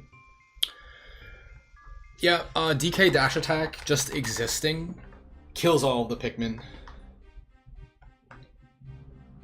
If he has Pikmin other than a purple and you dash attack his shield, it kills all of them to the point where he can't even grab out of shield afterwards. But now if he has purples, of course this changes things. You have to know how to play against the purples. Basically, I played against the Buzz's Olimar, and after a few games, he's just like, yeah, this is why we don't play Olimar in this matchup. Or just in general, like, I'm pretty sure I made him in a 4-hour sit-down in 2019 where we played DK versus Olimar, and I was predominantly winning the matches, is where he put on his matchup chart that DK versus Olimar was even. He was very pessimistic about the character at the time, but that's usually how people talk when their character is losing to Donkey Kong. They get pessimistic about the character, but it's just the matchup, I think. Speaking of characters that he plays, Rosa. This is a hard one. There's no Rosas nearly as good. It's bad. It's at least a -2. I don't think it's a it's not. The reason it's not a -3 is because y'all didn't play Smash 4 if you think Rosalina and Luma is a -3. That was like one of the worst matchups of all time. Maybe the worst matchup in the game in Smash 4 was Rosa versus DK. If not Bayo versus DK, but Smash 4 Rosa was -4. Yeah, exactly. So like after that, there's some bias there, but like this, it's not nearly as difficult. Like you have a launcher hit on aerial up B now. You can actually kill Luma with a lot of things. So Bayo Ganon was considered worst. I could see it. I can see that. Well, it was definitely a bottom 3 worst matchup. Top 3 best matchup in the game for Rosa. Okay, PT. We have some PT action here. I didn't play Squirtle yet.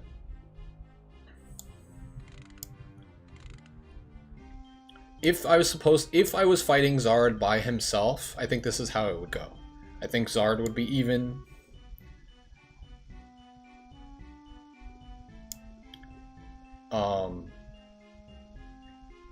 I think Squirtle would be -1, and I think Ivysaur would be -2. Personally. It's really weird to place them individually because nobody's going to play only Squirtle or only Ivysaur. Well, that's not true. They do play only Ivysaur versus you for the most part. They do Squirtle just for the optimal 0 to 60. They switch to Ivysaur, they stay Ivysaur, and then they switch to Charizard for the optimal kill. But the way I'm placing these characters is if they were just solo that character versus you the whole time. That's always how I do that. But PT is going to be a -2. And it's going to be harder than Ivysaur because if they're playing optimally, I don't know how much harder it'll be. This -2 is not really ordered, so. Also on the vertical, you guys can't see everything, so I'm gonna shrink it down again so you can see stuff.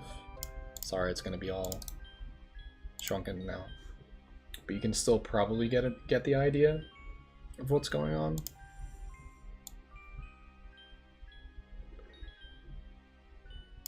Worst matchups at the top, best matchups at the bottom.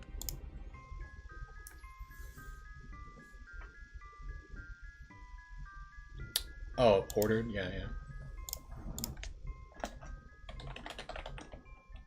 Right.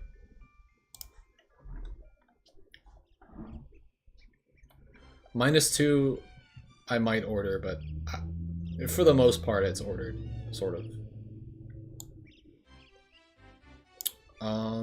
Richter. This is one that has always been controversial to me. The reason I say this is controversial is because before Hikaru moved on to Street Fighter and was still playing Smash, he had this as the best matchup in the game for DK. Now I see where he's coming from now, because with an optimized advantage state, you can kill Richter off of a single hit, which is kind of like Min Min, but like the neutral against Richter is still very problematic. And disadvantage is not great either. But Richter, you know, he gets shit on when he gets hit, and he gets really, really, really cheesed. But I don't think it's a +2. And I think because of, I don't know, I do think that DK has the tools to fight Richter, but I just, the neutral is so difficult that I just have a much different idea of how hard that matchup is. If you're fighting against a really good, if you're fighting against a quick play Richter, no offense, you're gonna win. You're gonna get a grab in the corner, you're gonna cargo down throw him, you're gonna win. You're gonna, you know, if you don't know how to get off the ledge versus a Richter, you're gonna lose. You have to know how to get past the ledge trap. But now all of a sudden, if you're fighting top level Richter, it becomes like neutral becomes a nightmare. But he still is very, very, very, very susceptible to stuff. So I'm gonna go -1 at worst. Yeah, I think that's probably about right. So -1 would be like 45, 55. -2 would be like 4, 6. Honestly, I don't know. Actually, I don't know about that. The -3s are so bad that this might be actually like a 2-8. The -2s might be a 3-7, and the -1s might be a 4-6.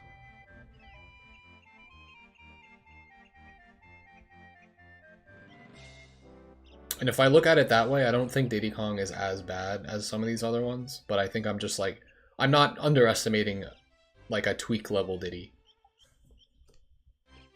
She's light, but you're never hitting her though. -3 is crazy. I mean, if you only Zaire with ZSS, what am I gonna do? I fought versus ZSS recently at Supernova, and I won a money match 3-0 against Andrew T. We ran it back a couple times. In the second set,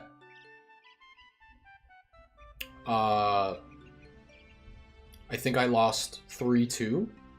And then in the third set, he had so fully adapted on every stage to how to cheese Donkey Kong, no matter what stage we're on, that has at least one platform. And he was banning FD, so I couldn't go there. I went from 3-0ing him to losing 3-2 to losing 3-1. And then I think we might have even played another set where I lost 3-1. So like, winning was like a novelty thing. Like DK beating ZSS is a novelty thing where they're not like familiar with the matchup or how to cheese DK consistently. If you're consistently offline hitting up airs into up B for kills to cheese DK, he's not a super heavy anymore. You might as well be playing a different character. And that's why I actually do feel like I need to play a different character versus ZS. I don't know what character that is. I would still go Donkey Kong because I know the matchup really well, but it doesn't matter. Like, you still get cheesed. And then again, if ZSS just camps you with well-spaced Zaire and then you overcommit to try to do... The other thing too is like, you have to know how to dodge grabs against ZSS. And if you're not doing that and you're just dashing in and getting grabbed, you lose.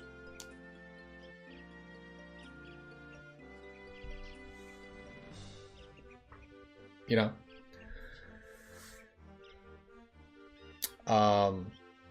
But then again, the matchup changes if depending on, are you getting grabbed a lot or not? And I think I don't have like proper matchup experience to like bait out grabs against ZS. I don't know. Some of the ZSSs, they don't even grab and they still win.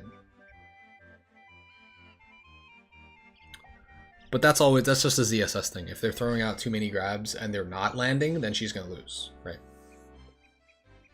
Some of these -3s might change again. Again, this is probably the most pessimistic matchup chart. Again, you guys wanted me to make a matchup chart. This is what it looks like for me. Okay, Byleth I have placed already. Ridley I think is a -1. Robin is a -2 for sure. Corrin we already have placed somewhere. I have her as -1. It might be harder than that, but I'm not sure. Peach we already have as a -2. Roy I think is again a sortie that is very doable for DK. Is it even? I think so. I used to think Roy was -1 and he has like kill power and shit, but like DK does well against sorties, like just straight up. Ryu is not nearly as hard as Ken. In fact, I'm gonna put a little bit of respect on his name though. It's stage dependent. Like if you fight a Ryu on Battlefield, GG. You're getting up aired into up B and you're dying. But you shouldn't, the same way you shouldn't be fighting Mario there, you shouldn't be fighting Ryu there. So just ban Battlefield and you're probably gonna be alright. Until I fight good Ryu players, I can't in good faith put Ryu as anything worse than even. Like, I don't know.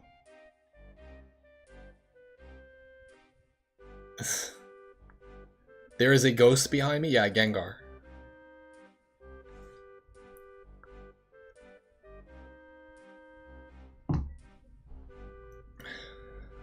Alright, so Dark Samus. Oh, IDK, before you were saying that the difference between Samus and Dark Samus is big enough that the fact that the blast hits ledge matters between them. I think that they're both -2 though, and they're probably around the same. And what makes a difference here, and it's maybe just slight, but Samus has a better disadvantage against DK because of the fact that her double jump just completely shrinks her hurt box so much. And that does not happen for Dark Samus. So like the double jump escape like is not good with Dark Samus. Dark Samus has a better roll. Dark Samus has a lower charge shot. Samus has a better double jump hurt box shift, which I think matters a lot. I forget what the other differences are, but they're on Twitter somewhere. Diddy dumpsters her if you ever want to hybrid the two. Oh, what's up, Ren? Yeah, versus that could be the answer, right? Versus ESS. That could be very good matchup coverage there. Again, I never used to think this about CSS. I used to think it was like an easier -2, and I just really knew the matchup really well. And even with knowing the matchup really well, it's still extremely difficult against a ZSS that has adapted to Donkey Kong. It's rough. Can I describe the Duck Hunt matchup? I can do you one better. Join my Discord. And I have a matchup notes channel with an entire write-up on Duck Hunt. I haven't done it for every matchup yet, but I've done it for Duck Hunt Dog, and it's like it's a very it's very clean write-up. Pretty much telling you what to do. And I could sit there and read it for you, but you can just join my Discord and read it yourself. Basically, it's really tough. DK can't get grabs. You have to charge Giant Punch, and you have to edge guard against Duck Hunt. Have I done a full write-up on Sneak? Not yet. Nest DK is even. You're insane for thinking that. You're trolling. Okay, let's see. Sephiroth. I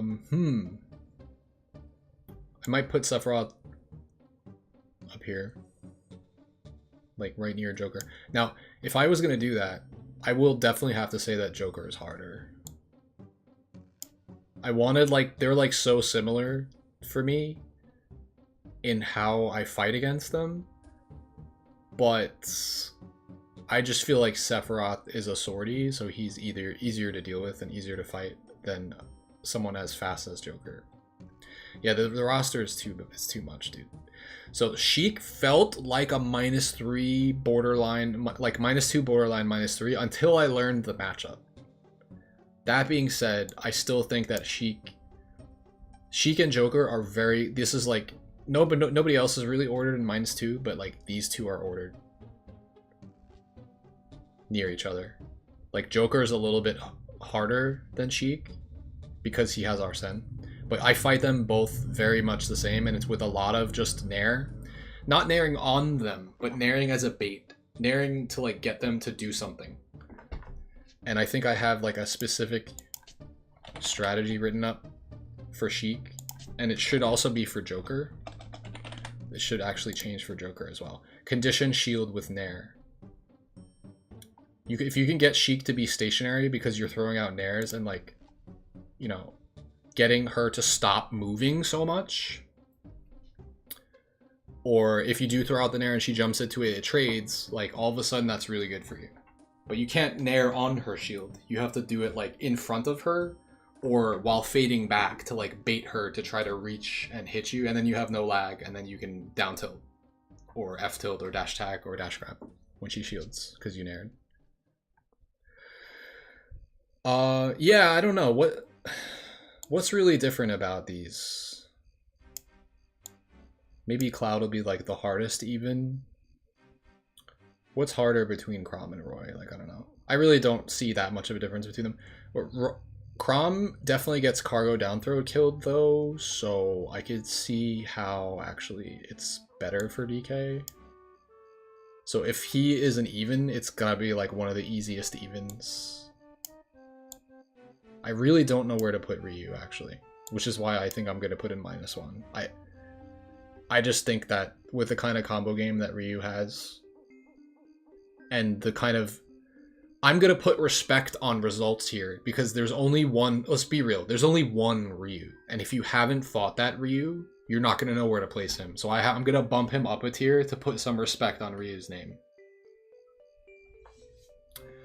There's not one Ryu. There's a couple Ryus, right? There are two... Yeah, there's two Ryus. Yeah, there's two of them. And I think both of them would make me think it's harder than even. Just postulating there. Chrom is the hardest if you exclude the cheese. I guess they both cheese each other, right? You can kind of cargo down throw gimp either of them, but Chrom has like... That's the thing. He has like very, very viable cheese on DK. It's like, oh, I'm up a stock. I hit you with a fair. You're dead. We were in the corner. You know? Chrom does better versus DK than Roy. I think it gets balanced out. You might be right, but I think it gets balanced out because Roy can actually kill consistently. Chrom has more consistent combos, I would agree. I think Chrom definitely gets cheesed harder than Roy does. I'm not actually sure about that. The thing about Roy's recovery is you can actually down angle F tilt it, whereas versus Chrom's, it's like you better know what the fuck you're doing. What website did I pull up to look at Sheik data? Oh, I didn't necessarily. I just went to this. And then I typed up Sheik to look at this info. If this is what you're talking about. Yeah, but that's how I fight versus Sheik now. And that's what I... Literally, the matchup felt like -2, borderline -3, until I specifically played it this way. And now I just beat a high-level Sheik in tournament. And I was... I'm not going to say I was going even with... what's his name? WebJP, but I was taking quite a few games off of him once I adjusted my matchup playstyle against him. And before that, I was losing every single game, like getting 2-stocked every game. Until I modified the way that I fought versus Sheik. Yeah, I don't know. I think there's an argument where Chrom could be put in like -1, but I'm just of the idea always that all of the sorties are even for DK. It just kind of always felt like that.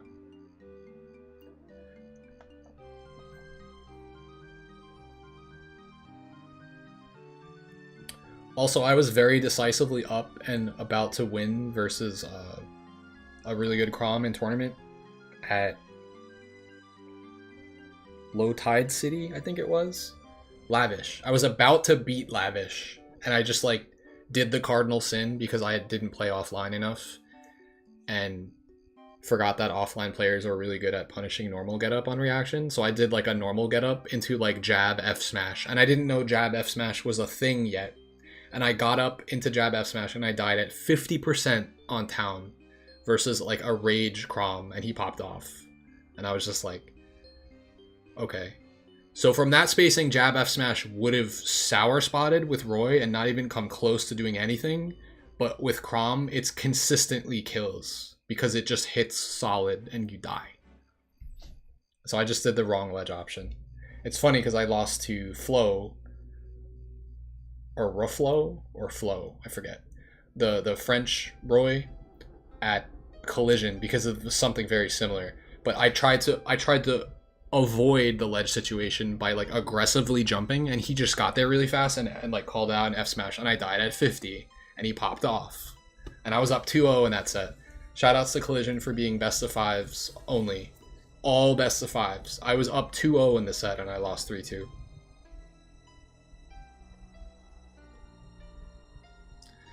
And that was like early in winners. Yeah, it's Flo, sorry. Yeah. I know they're the tags get a little confusing for me. I know they're very similar and they're both French. But it's just like one of those things where I think DK actually does...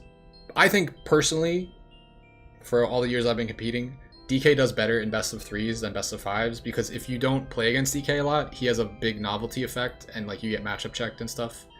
But if you're just like, oh, he gets comboed, oh, his disadvantage sucks, oh, I can bait him a lot, and then you just adapt to the matchup, the longer the set goes, the harder it is for Donkey Kong. to win. Especially if they're doing this correct stage bans and stuff. Is DK a solo main character? Probably not. From looking at this chart, what would you think? For me, again, I made it up and really far into winners at Supernova. I got up to, so I beat Pikachu. I beat a Bowser Wolf. I beat a Pikachu. I beat Sheik. I beat Joker, all with Donkey Kong.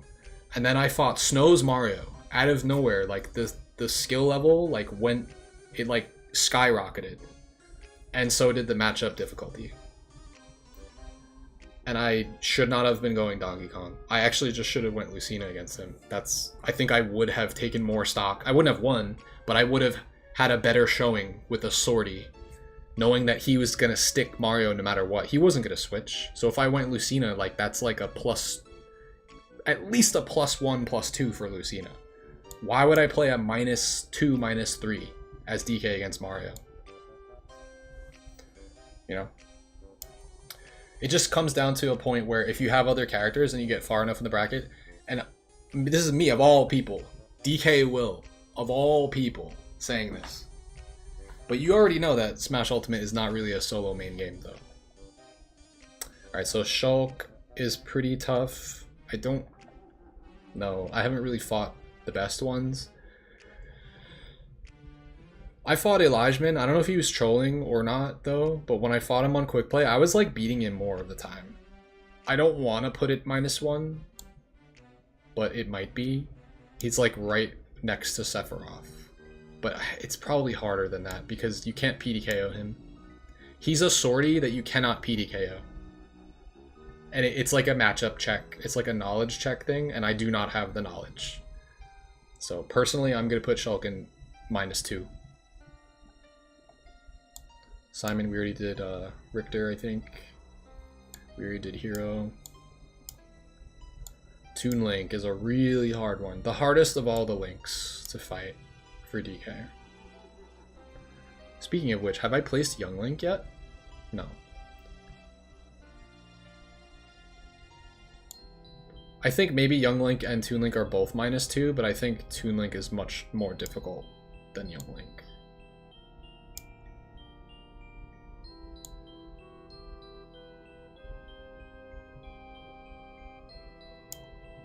These are like sort of, or they're like ordered in the beginning and ordered at the end, but the middle is just like a whole mishmash of shit. If there's anyone who is -3, you think it's Shulk. Oh, interesting. Yeah, I have noticed that there are situations where that up B is so big that you can't get past it.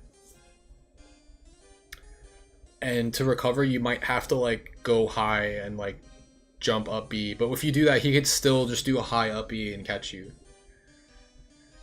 What I found versus Shulk is that if he has Smash Art, you literally just sit and hold the ledge and do nothing. You literally just grab and hold it. That's different, like, you're talking about edge guarding though, which is true. I think you're right about the checkmating off stage, but like, if you have the ledge and he has Smash Art on stage, you can play around it by just being patient. I know this because I fought versus Elijahman recently on Quick Play for an extended session, and Seth was there. King, you might have been there.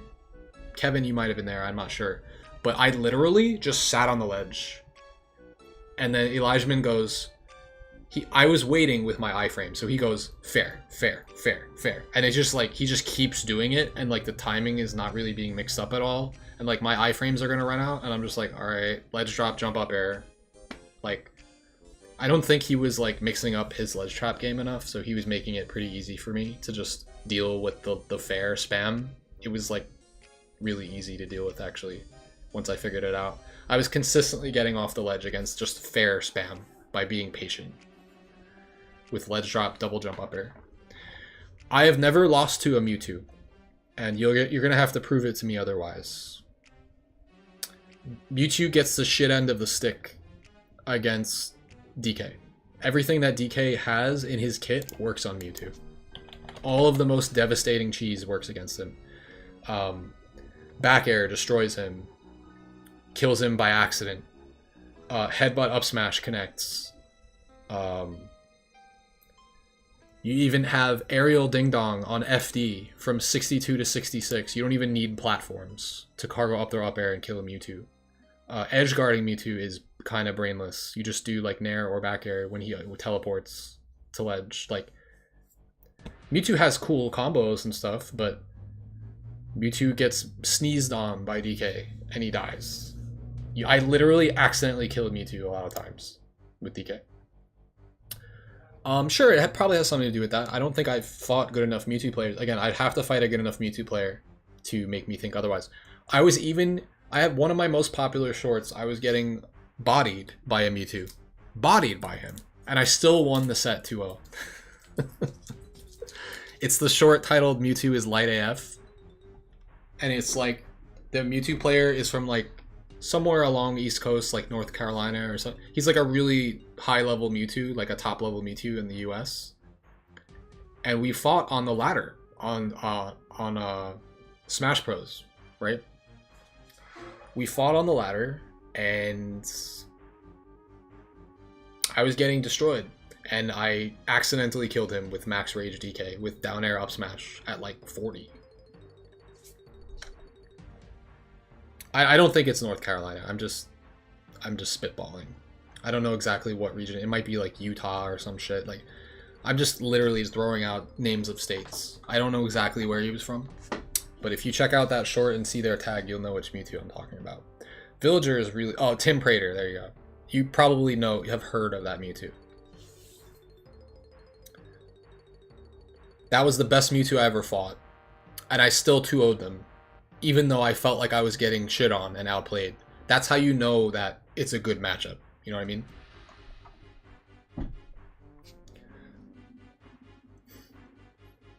Well, you know, you feel like you're getting outplayed and you still win 2-0.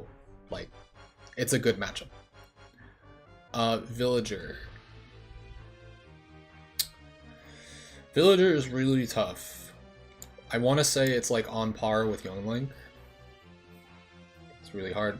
Wario, I have not fought an optimal Wario yet, but I think it's more doable than most matchups. He has cheese, but like, I don't think it's -2.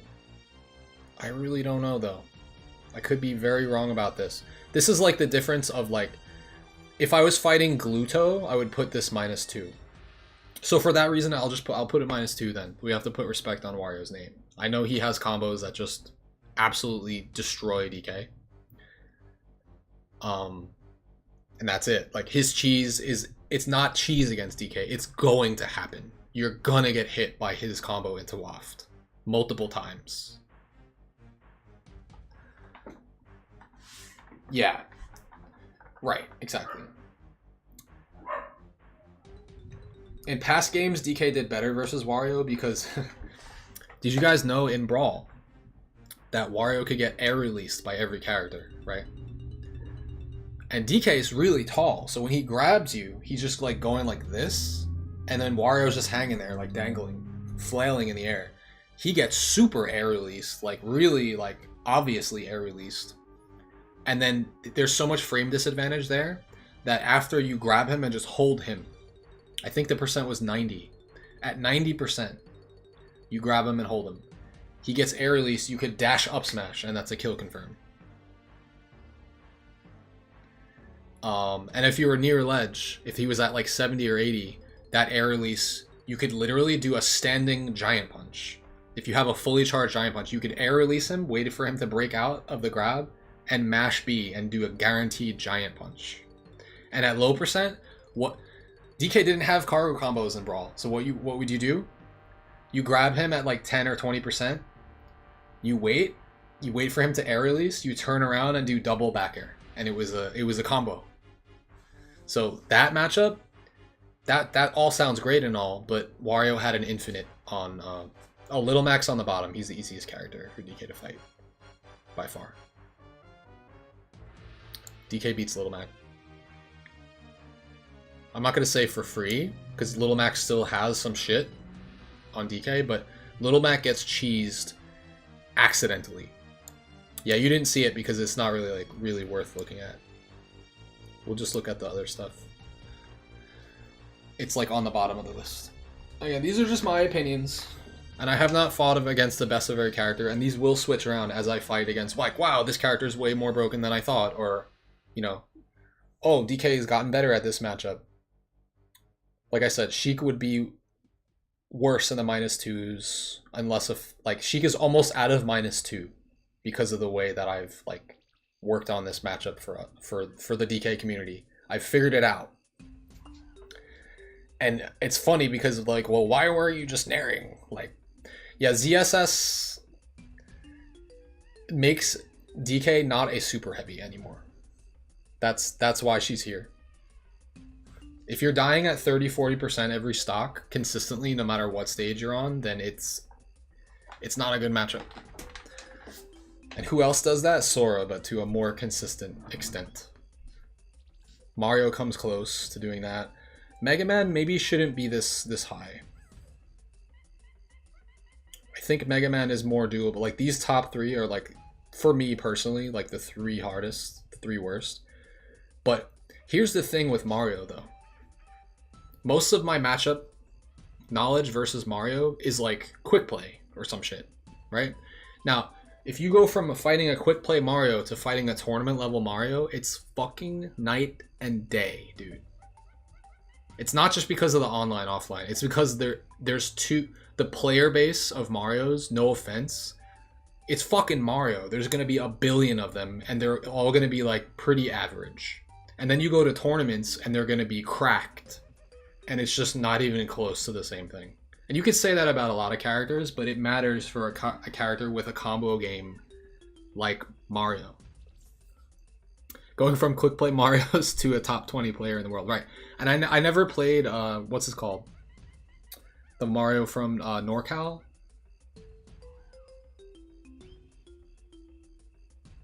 I changed his tag, Kurama. I never played Kurama. I know he had a run as well. I'm sure I would have gotten just as fucked up by Kurama. So never played him.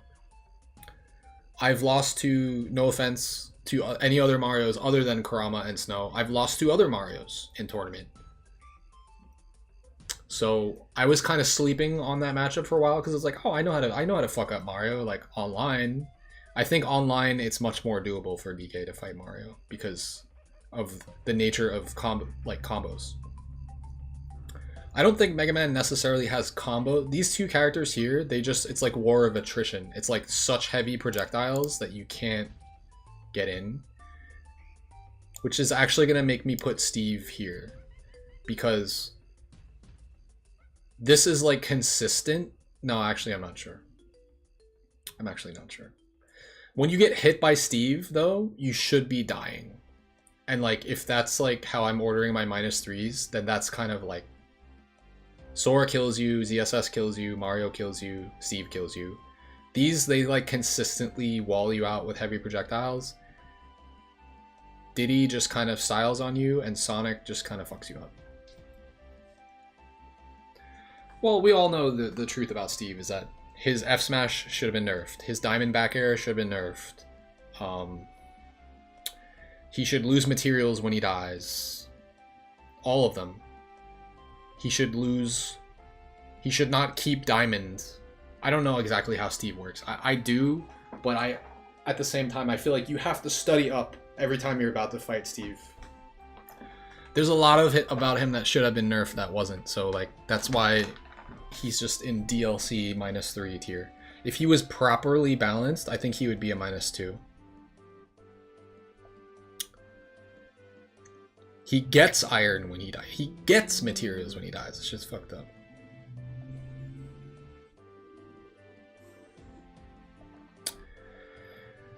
There's a lot of 0 to deaths. The thing is that the players are not consistently doing them yet. That's not true. I did see Akala hit a 0 to death. I'm not going to say for the first time, but, like, it was a 0 to death that involved, like, a decent amount of tech, but not really. It was just, like, the NIL combo. Like, you do it, like, once or twice. And that's all you need to know how to do to kill with Steve. You don't have to do anything crazy. It's like grab, jab, fair,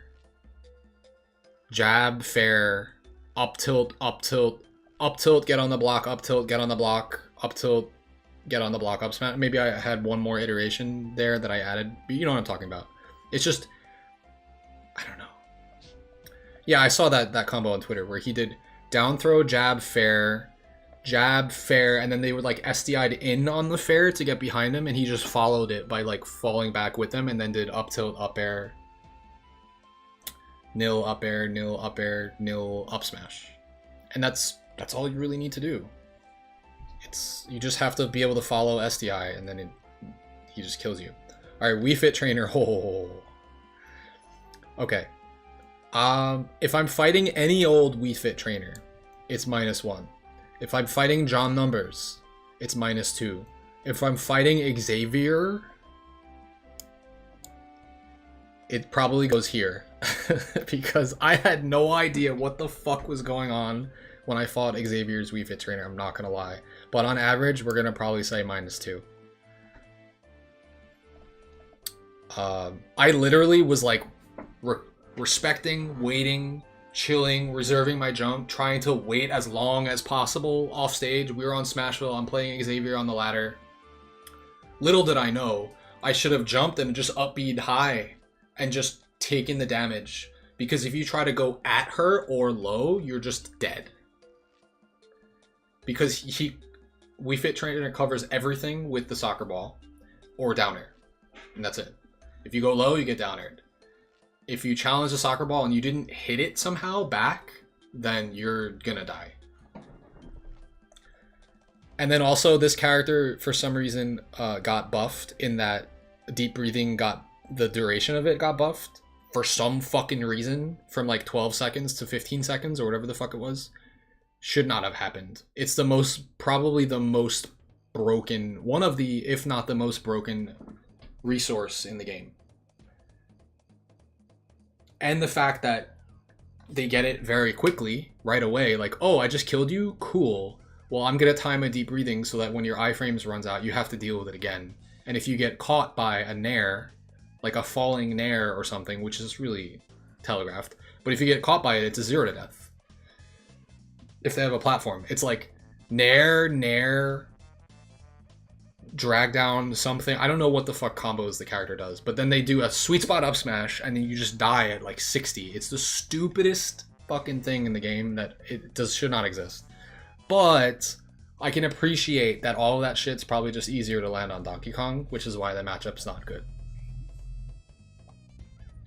Gotta be at least a -2. I think this is very optimistic putting it here. It's probably much worse than this. Forward throw, narrow one up smash? Oh god. Does that work? I've never seen forward throw combos from Wii Fit.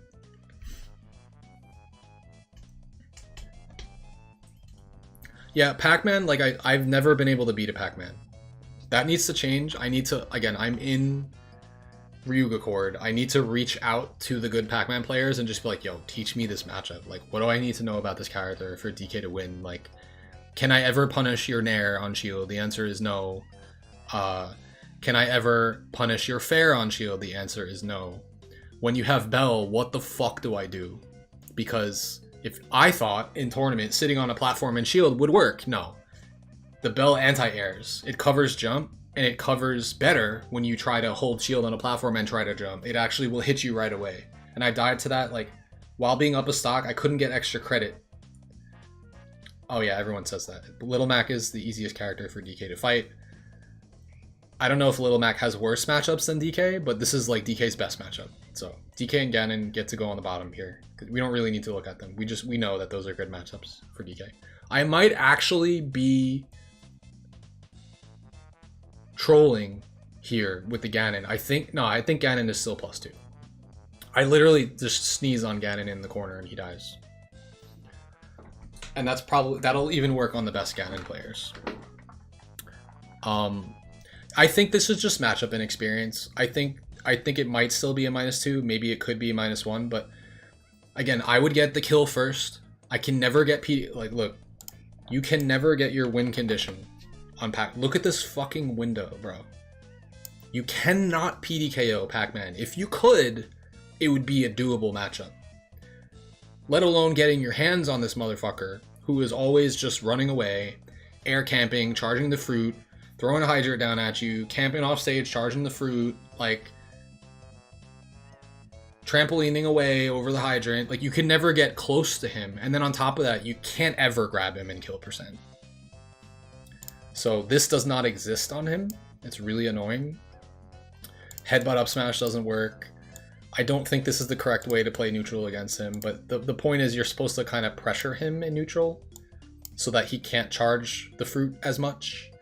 But you need giant punch, so you need to start charging punch. So like, if you're charging your punch and he's charging his fruit, it's better for him because he can combo you or kill you with it. But you need giant punch against Pac-Man, so it's like, it's annoying.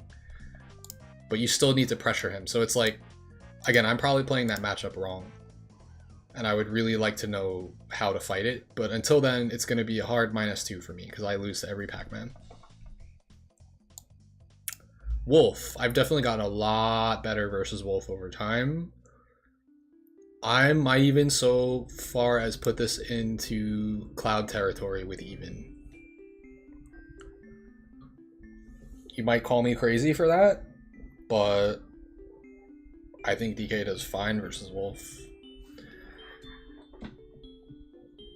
It might be a -1 if I fight a Wolf like that Wolf Danny, who like has shown that they're like a master at the matchup, or maybe like Ouch or something.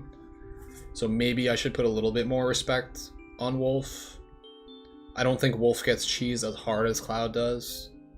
I'll put a little bit more respect on Wolf. Like, these two are very close to each other though. I always felt like these are like very similar difficulty feeling matchups. But I feel like Wolf kills more consistently than Cloud does. What makes Banjo bad? Everything. Grenade. A patient Banjo that knows how to call out your jumps. When you finally decide, like, I've had enough of these goddamn projectiles, I'm gonna jump in, and they just call it out every single time with a fair or a back air, it's so annoying. It's very difficult. You can't really edge guard the character. Neutral is a nightmare. This is just like the there could be a whole chart of what are the most nightmarish neutrals, and Banjo would be up there. He might even be #1 with how annoying it is. Up there with Duck Hunt and Mega Man. It's not just the egg grenade, because they use the egg grenade as a bait for you to try to interact with it. They have the little eggs. It's the little eggs they shoot at you, and it's just, DK's so big, man, and he gets caught by them. Sucks seeing your main solo on all tier lists. What do you mean? Is it which character? Oh, K-Rool. Yeah. Well, it's just a matchup thing. Listen, don't take it the wrong way. Like, that's just the canon like, DK's supposed to win. That's just, I'm biased there, I will say. It probably is not a -1, but I don't lose to K-Rool. I've also fought one of the better K-Rools on the ladder and in the US. I haven't fought versus Kirby Kid yet. I played a really good K-Rool. You guys might remember the name Copel or something. One of the only K-Rools to take a game off me when I'm like really trying. And it was just, just catching me with some K-Rool stuff like fair or down air at ledge or something, or run off nair or run off counter, just stuff that you know about and you can avoid. And then I turned up. And then we went to Hollow Bastion and I was blessed. I 3-stocked him on Hollow Bastion and it was stylish. That's the thing though, DK can do that against K-Rool because he's big. Exactly. That's what Snow was saying.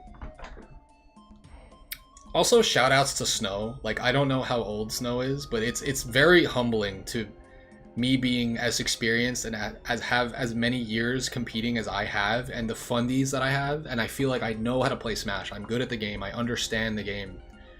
And then there's just a character like Mario or like Ness, like Yoshi. They keep getting better as each game comes out, to the point where it's like, yeah, no, this is not an easy matchup anymore.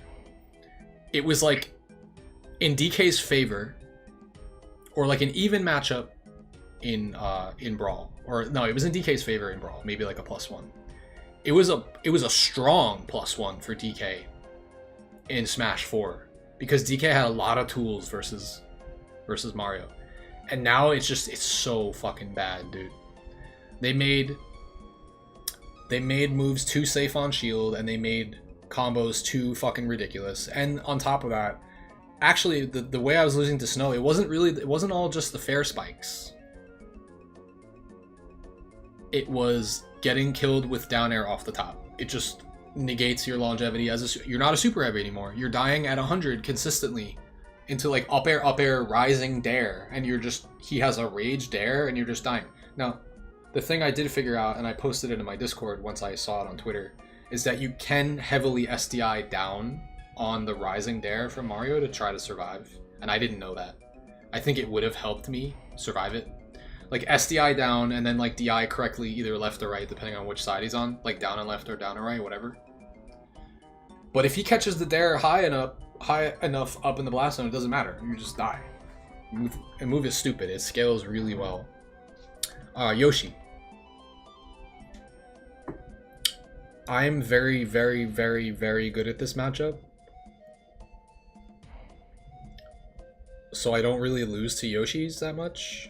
The only one I really lost to was J Mafia, and I think he like religiously was playing against Chunky Kong at locals like every week, possibly multiple times per week, and I think that was maybe the only reason.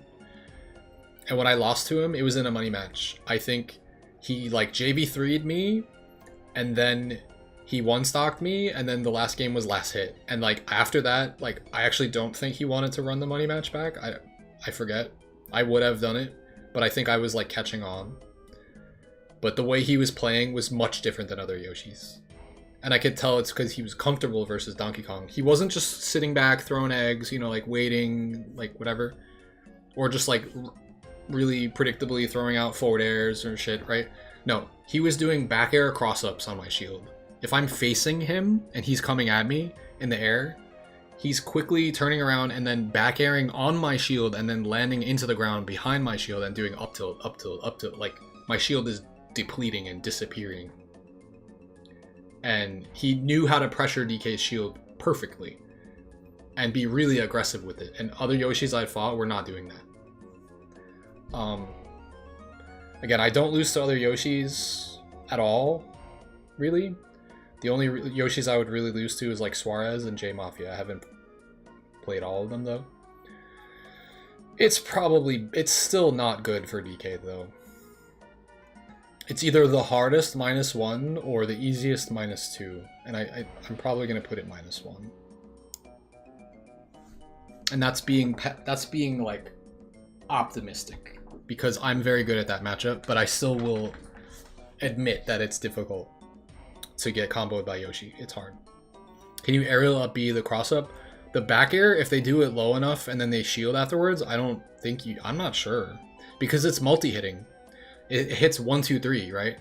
So it's either like you call it out and you immediately up B and you trade with the first hits of the back air, that would probably work. If you preemptively up B and just don't wait for it and just trade with the multi-hits.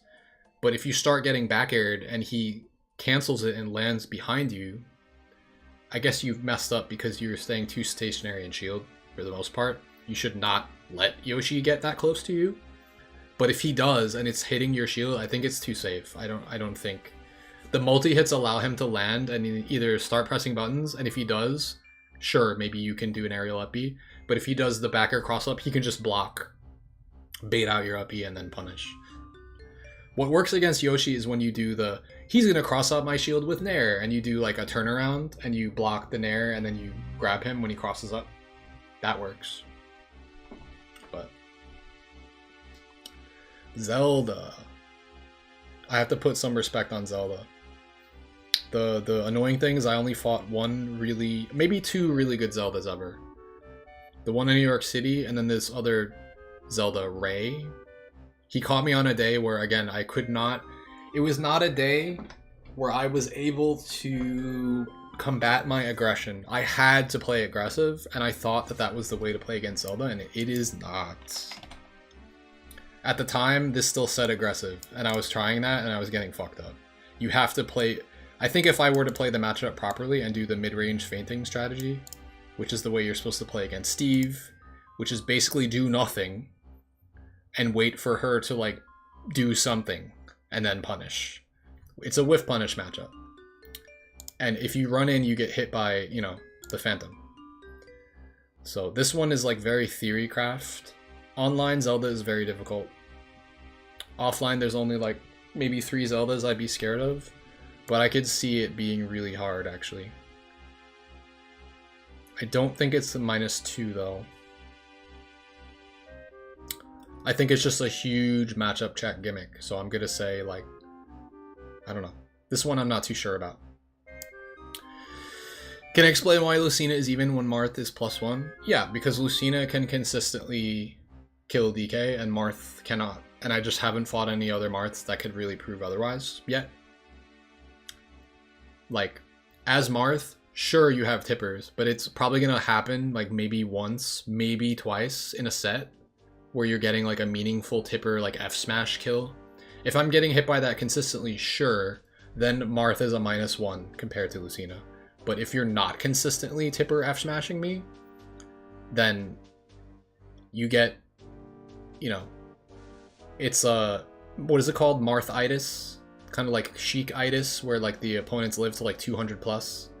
You can live to 200 plus against Marth, and like he's forced to kill you with up throw if he's not hitting you with like tipper F tilt or tipper back air or tipper F smash. Like you can live long. Now he does have counter, and I think his counter always tippers. I think his counter might be stronger than Lucina's when it comes to that, but like if you're getting countered, it's on you. You were gonna die anyway.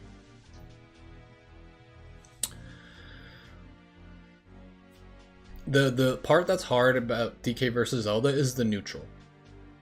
At least personally for me, it takes incredible patience, and that's why I suck versus Zelda, I think. I'd much rather just play aggressive, and then I found that in the current meta, in the past maybe that would work, I could just rush down Zeldas and they get fucked up, but nowadays, Zeldas are very, very tricky with their baits, and they know that their moves have a lot of whiff cooldown, and but they always have the Phantom ready to like protect them and stuff, so you have to play smarter than them and neutral and patient. Did we get everyone? I think that's all the characters, guys. Again, maybe a little bit more pessimistic. Pretty heavily -2. I don't know if anyone will disagree with me though. I think most of DK's matchups are probably -2 in Smash Ultimate. If you look at these -2s, maybe some of them can be put down to -1, like if you're really optimistic. Some of them can be bumped to -3. Like some of you are saying that I'm crazy for not putting Game & Watch in -3. Maybe you're right. But I think with a lot of discipline and a bunch of F tilts and proper timed giant punches, I don't know, I think actually Game & Watch and Ness should probably both be in -3, guys.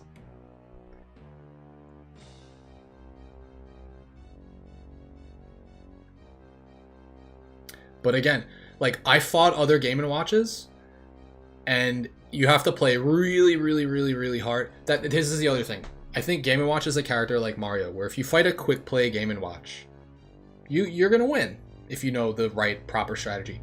If you fight Meister or Mia, you're not winning. It's another tier level of difficulty. The advantage state doesn't end. I think for a character where the advantage state does not end, I don't think you can avoid -3. And I think that goes for Ness also. I don't know. I don't know, dude. Nessa's really bad. I was borderline thinking about those two, and I'm not sure where exactly they get placed, but I think they're -3s.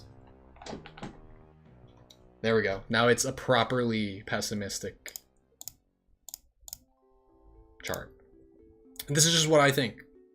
Isn't -3, you think -2? It could be a -2.5. We're going to put him on the borderline, though. I think at least DK can edge guard Ness consistently, though. There is that. Well, maybe we'll have Ness round out the top. He's going to be the hardest -2. he's the gatekeeper. Because he doesn't have the same advantage that Game & Watch has, where it's like rinse and repeat, recycle into a perfect ledge trap, into the ability to always edge guard and go out there and edge guard you. Ness at least has to like stay on the stage and ledge trap you a little bit. And then when he's off the stage, you can at least edge guard him. Game & Watch, good luck. I'm not saying that.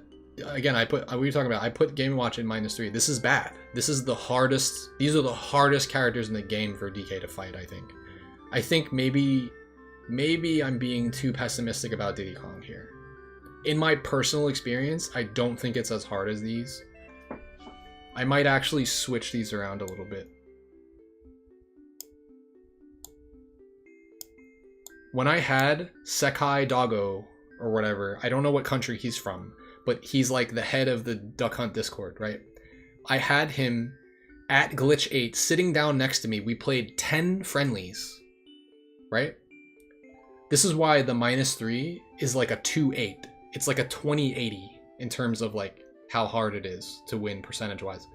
In 10 games, with him coaching me and telling me exactly how to combat against the Ken and the Gunman and how to deal with this and how to do that and how to do this, I still only took 1 game out of 10, and I was playing as hard as I could. So Duck Hunt is very, it's a super duper matchup check. It's hard.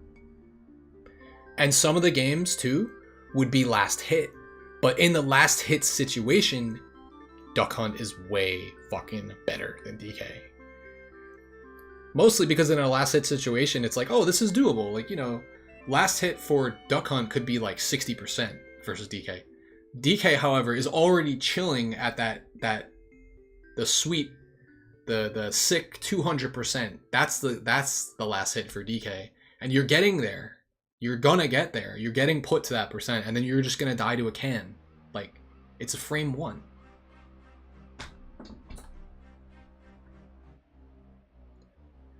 If you're in a last hit situation versus Duck Hunt Dog, you're probably gonna lose. Same thing versus Mega Man. Diddy Kong, again, I might be overestimating how difficult he is. But I'm just putting a lot of respect on Tweak's name here. I know what he feels about this matchup, and that it is that bad. And if you have perfect banana control and combo game, I think Diddy Kong can negate DK's longevity as well, because he has combos into down air at ledge. But it might be really situational, so I'm kind of reordering stuff a little bit. Yeah, the Luigi is because of Guy. I've beaten every other Luigi I've ever played, usually pretty dominantly in a set, without too many problems, or at least going back and forth with them. Against Guy, I just absolutely got my ass handed to me. I'm not gonna lie. Like, it's not close. Which is why I put a lot of respect on Guy's name as a player. I think he's gonna pop off. He's already started to almost pop off at majors. He actually should have, and has beaten Zamba so many times at locals. He was supposed to 3-0 him most recently at which major that just passed. He had a very solid, dominant 2-0 lead, and then he kind of like, it seemed like maybe he got a little nervous, and then he got reverse 3-0'd or whatever, but like, he's beaten Zamba a lot, and like, if you didn't know that history about them playing each other a lot, and his matchup history against Zamba, then you'd be like, oh, well, this Luigi's just whatever, but no. He's crazy. Luigi could have a I'm not winning tier because of down throw into dare into nair. Yeah. Yeah. I don't know. Luigi's rough. So yeah, for the most part, all right. So this is ordered. I'll just type it out here. This is ordered in that like this is the hardest. And then as it goes like toward more positive on the bottom, this is the easiest matchup, followed by Ganondorf. This is just my opinion, by the way. So if you want to know which characters you should go Donkey Kong against, you're looking at them right here. These right here. And then Actually, I'm putting a lot of respect on Doc's name. I think maybe... I don't know. I used to think it was +1.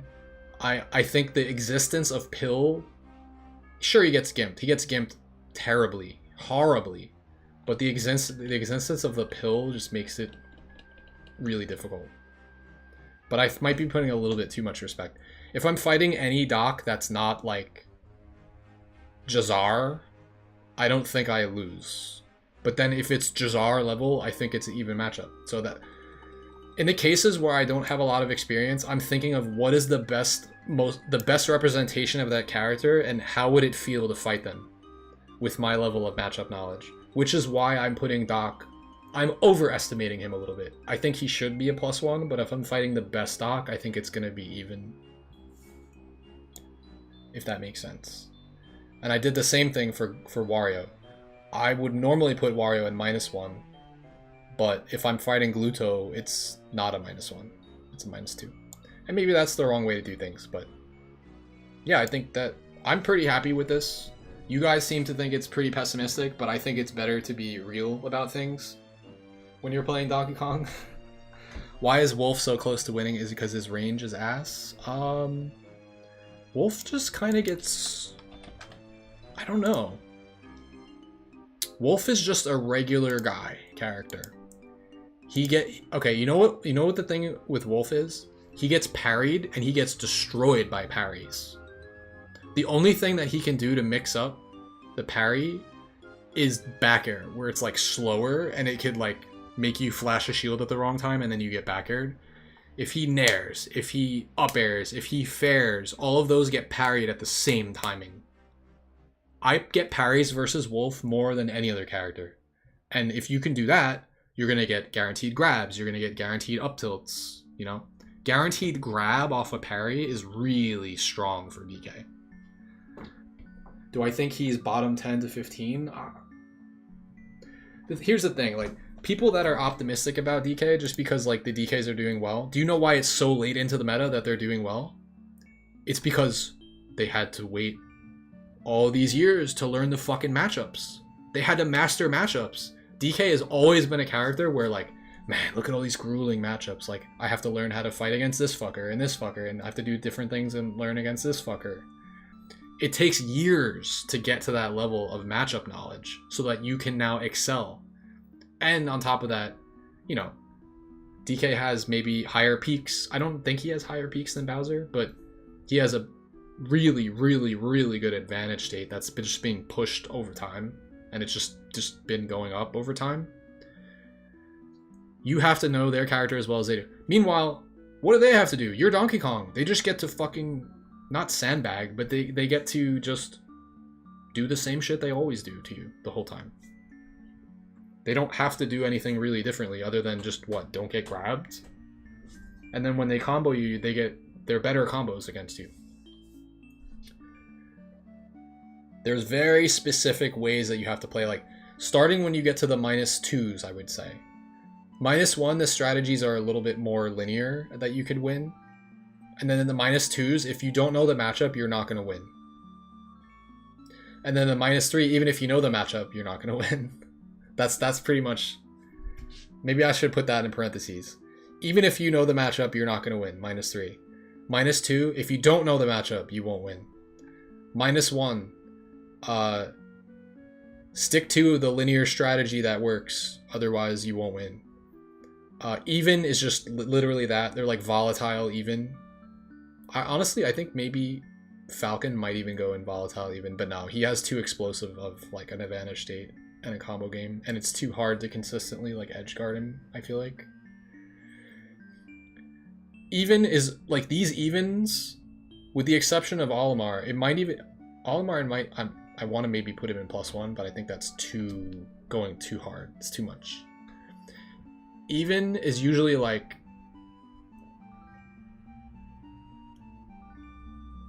I don't know. It's like they're like very explosive matches, but it's even. I don't know. I can't really explain other than that. 0 is you can actually freestyle a little bit. +1 is canon.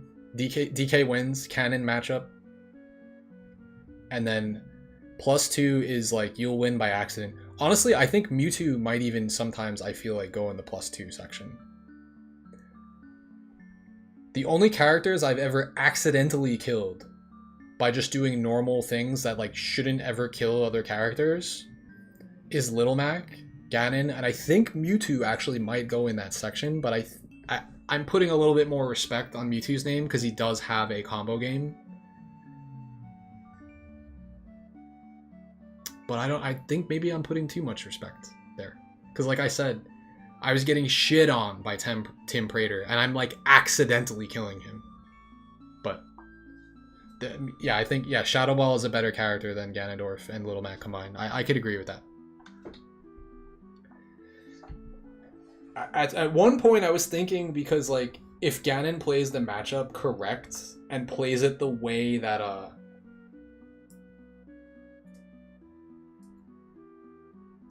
who's the Ganon from Canada that I was fighting? I keep forgetting his name because he doesn't go to tournaments that much. Raycom. Raycom is the only Ganon.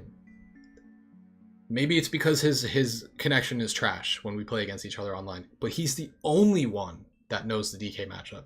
What is the matchup? Just to sit on a fucking ledge. Literally to hold on to the ledge. At least online, that shit is fucking threatening.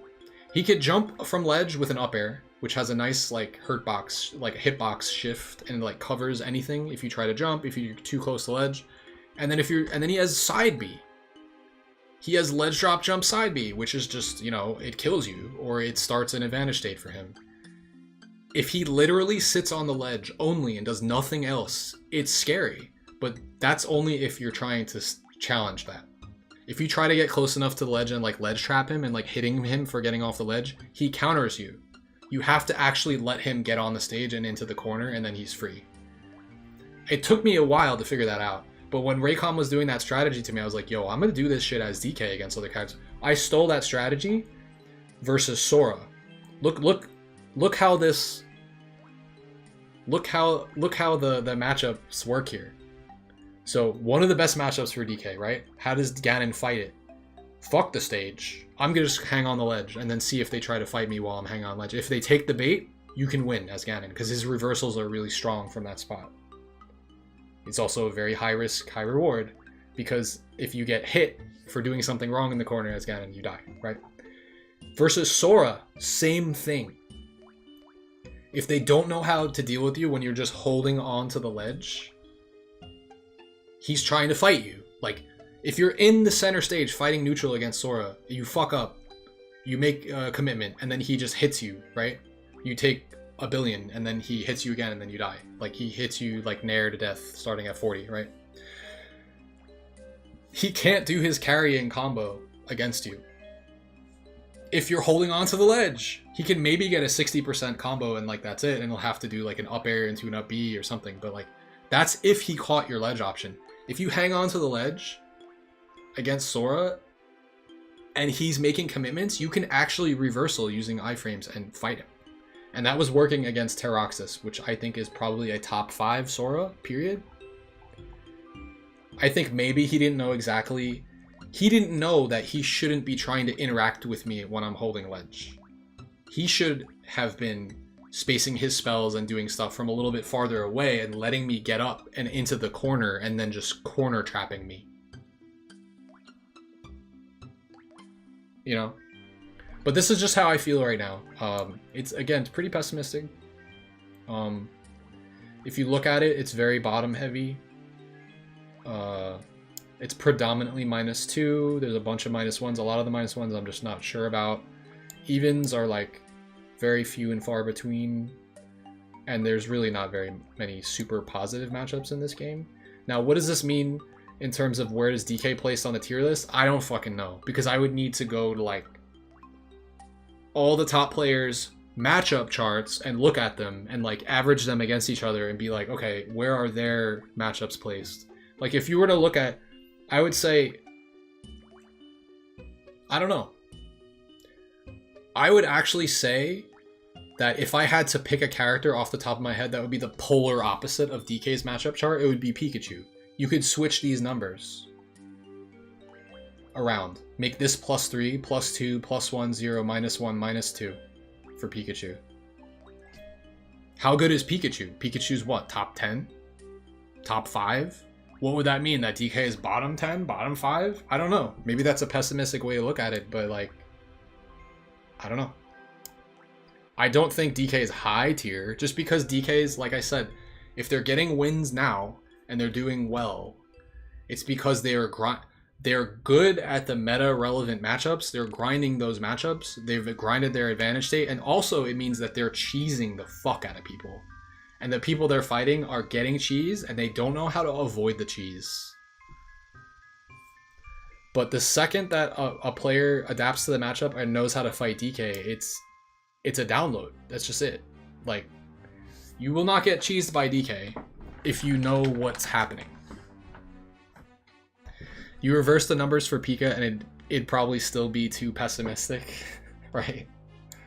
Well, except for like down here, if this is -2 and -1s, like, I do think that Pikachu probably has more bad matchups than that. Then, you know. So it would be a little optimistic in that sense. But yeah, I would imagine the +2 section probably is this big or bigger for Pikachu. But anyway, so that's what I think. I don't know how a lot of you guys feel, but this is all heavily dependent upon the fact that I mostly play quick play. I don't compete as much offline. And when I do compete offline, the matchups, like ZSS was a -2. Mario was probably a -2. But once I fought them offline, I lost to these two characters in a money match and in the tournament. And I didn't think Peach was a -2 until losing to Peach recently either. But again, that might just be matchup and experience. So anyway, so that's my it took a little bit longer than I thought, because of course there was going to be some discussion. We didn't maybe talk about everything, but I think that's pretty solid. -3 is ordered, +2 is ordered. Oh yeah, this is ordered. -2 is just, it's too big of a section to order, honestly.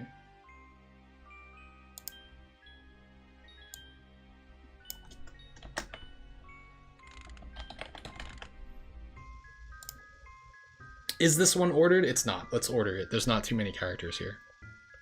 So I think Cloud is definitely up there. I guess we could say Chrom might be more annoying than Roy. I can actually get behind that. Doc is definitely going to be one of the easier ones. I think Doc is the easiest even.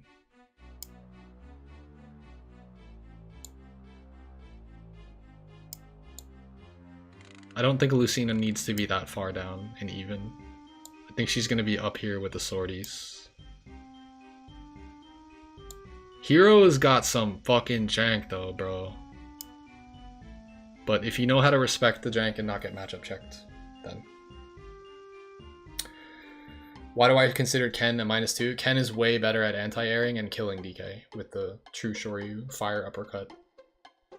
You think Doc beats DK. See, that's the thing. I used to think Doc was a +2 for DK. But then I saw how annoying the pill is and how hard Dr. Mario hits. Like, he hits like a truck. And stuff that probably shouldn't work works on DK in the Doc versus DK matchup. That being said, I've never struggled against Doc personally, so I don't think it could be anything worse than even for me personally. And then also on top of that, this is bias, but recently Chunky Kong has been beating Jazar. I don't know how many times they've played, but I think the past 2 times he's beaten him. It's Wi-Fi, right? But it counts for something. It's definitely a much easier matchup than Mario, that's for sure. I have them quite separated here. Look at that. Maybe that's a little much, but this is definitely a recency bias thing that I think Mario is this hard, though. Jazar is like a fucking Wi-Fi champion. Have you seen some of this dude's placements in these online brackets, dude? I don't know if it's because he's from Mexico or like if the connection is sus or he's just that good. But he also goes offline. When I see him compete offline in Mexico, he's still doing shit. Like, he's still doing really well. If we're being real, I think DK is a better character than Doc. I don't think Doc is a great character. Top 5 in Mexico? See, like, you can't sleep. Doc has potential. That's the go-to. That's always the go-to phrase, though. Doc has always had potential. And then it just comes down to, is the Doc pressing their down B at the right time or not? And is the person being matchup checked by dropping shield or challenging it or DIing wrong on down throw into fair?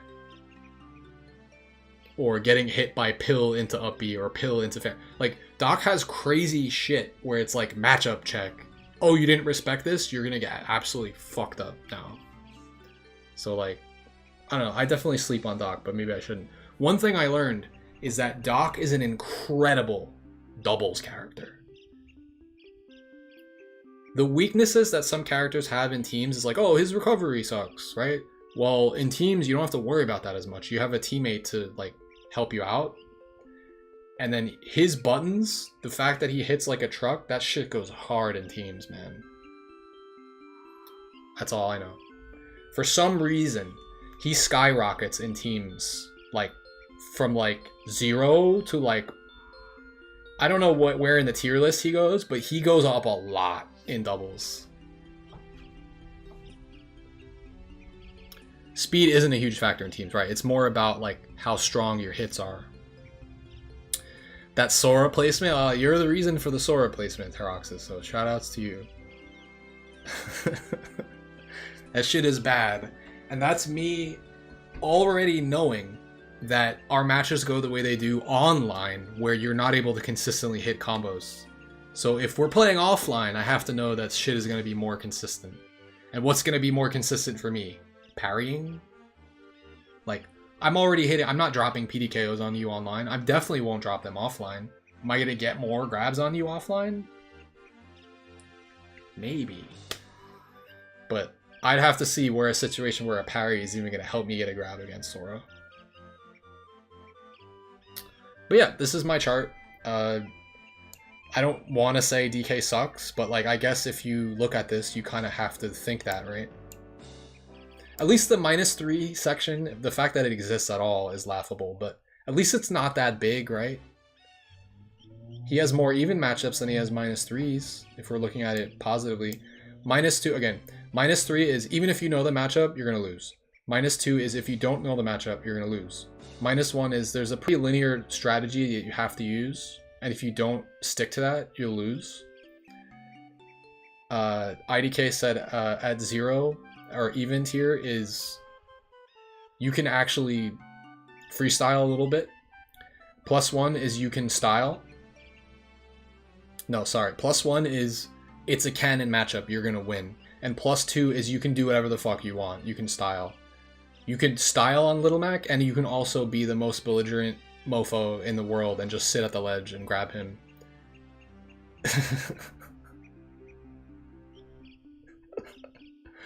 Anyway, this is just me. I'm a lifelong DK player. Like, you know, I know not to be optimistic about my character, like overly optimistic. So what this is just being real. I'm being real here. -3 doesn't mean it's unwinnable. What it does mean is that it's a 2-8 matchup. And when you see me fighting Teroxis, you'll see what that means. Where it's like, yes, I figured it out. I can take some games. And then I get 3-stocked the next game. Because I got hit by Nair one too many times. Into cinematic combo. Right? Again, maybe some things could... I think maybe Diddy could be -2 instead of -3. I personally struggle way more versus Ness than Diddy, to the point where I almost want to put Ness in -3 and switch these two, actually. No matter how much I learn the Ness matchup, I know that it's just as simple as if you're put off stage, you're gonna get yo-yoed, and there's nothing you can fucking do about it sometimes if you don't have your jump. You can barely beat your bro when I pick his worst matchup, and he's Little Mac. Oh, you just gotta... Okay, so the answer versus Little Mac is not, oh, just grab him. Like, the grabs, they will come to you when they make a mistake on your shield. You can't grab his spaced forward tilt. You can't grab his spaced down tilt. If he dash attacks your shield, you can grab that. You can't grab his forward smash on your shield, especially if he angles it down. It like almost breaks your shield. The way that you win against Little Mac is knowing when to down B, and predominantly it's back air. It's back air, grounded down B, and pivot grabs, actually. So what you can do is when he extends his arms and he like whiffs stuff, you can dash away and pivot grab his extended arm. But even then, I might still stick to grounded down. I use a lot of grounded down B in that matchup. Again, I've never lost to... I've played Peanut, it was online, the connection was terrible. I've played the best player in El Paso in 3 sets now, who is a Little Mac, and I've beaten him every time. I played him at Double Down, and I 2-0'd him. That was the first time I played him. And then I played him in locals 2 times after that, and I beat him. He's been getting closer and closer each time, though. Like, he's getting better at the matchup, I can tell. Pac-Man, I think Pac-Man will get easier for me. I just have to learn the matchup. This is a big problem character for me right now, though. But, yeah. That's basically it. I didn't play any Smash today, other than the first to 5. But this is something that needed to get done. I also need to fill out the survey, so maybe I can just do that right now. The responsible thing for me to do would probably be to end my stream and just like fill this out and just get it done, because I'm like all distracted. Maybe I'll go live, maybe I'll stay live, maybe I'll go live again and start playing. At this point, I don't know. Also, in case of you guys, we talked a little bit about doubles before. I was talking about Dock and doubles. I definitely want to play more doubles on stream with you guys, and I don't know if you guys are interested or if you understand how fun doubles is, but like y'all need to start playing doubles. We get 4 people playing. You learn matchups faster this way. I was terrible versus Sonic. I would lose to almost any Sonic, even on quick play. I would struggle against them. I played doubles against Wrath and Stratus, Sonic and Fox, and we were DK Pikachu against Sonic and Fox. And that sit down where we played against Wrath for multiple hours, the next Sonic I came across, I 3-stocked them, like, with the swiftness, because of, like, the matchup exposure I got from playing doubles. So, sometimes it's a good way to get matchup knowledge against otherwise obscure characters, or just you get to fight against 2 characters at once. It's actually good. So, I definitely want to do doubles at some point soon on my stream, just because it's really fun. And also... again, I don't know how I'm gonna do it, but I want to cycle in like different teammates. Like, I know it was usually we were running DK Pikachu the whole time, always against you guys, but I enjoy doubles a lot, and it will get me stronger at my other characters because I'll know which times I can go DK in doubles and which times where I have to switch and play like a point character. DK is not a point character. He's a stay back. I'm gonna tank. He's a stock tank. He's a stock tank who charges Giant Punch and like kills with rage and gets like cheese kills, like opportunistic kills, right? But like my other characters and teams are more point characters, like Lucina. I don't really play any other characters in teams, I'm gonna be honest. But like that's enough of a switch up for me. That's like my tank and then my point character. So I'll probably switch between those 2 for the most part. I kind of have a Pikachu, but I don't think it's maybe ready for teams. But maybe it is, because I actually know like how to get grabs and then to combo into stuff. Is Sonic that bad for DK? Yes. So Sonic gets the lead and then it's GG. What are you gonna do? I've seen it at the highest level, Chunky Kong versus Sonics. It comes down to you maybe can get him to 50 or 60%, but if you're not landing that Giant Punch on him in the corner on a read on his bad spin dash out of the corner into your Giant Punch, you're not going to win. Because like he's just going to be able to stay away from you. Advantage is crazy for Sonic against DK. Disadvantage sucks for DK. You have to know to recover high. If you recover mid or low, you will just die. Yeah, if DK gets killed once and Sonic is at like somewhere around, like there's no real comebacks being made in that matchup. Sonic can literally just run away. It just comes down to, is he willing to fight you or is he going to run away? But Like I said, I'm better at the Sonic matchup now, so maybe my opinion might change on this over time. But based on how it felt when I fought Sonic's, again, it was online when I fought him in an online bracket in a top 8, it was terrible. But we were playing on like Yoshi's story, which I don't think was really smart. It was bad. It was really hard. Sonic lands more punches on DK than... Yeah, and honestly though, and this might not even be an exaggeration, I think Sonic's F Smash might have a better hitbox than DK's Giant Punch. Don't quote me on that. It might be more active at least. Plus he can angle it so he could 2-frame with it. The fact that you could 2-frame with that F Smash is it's a war crime. It's terrible.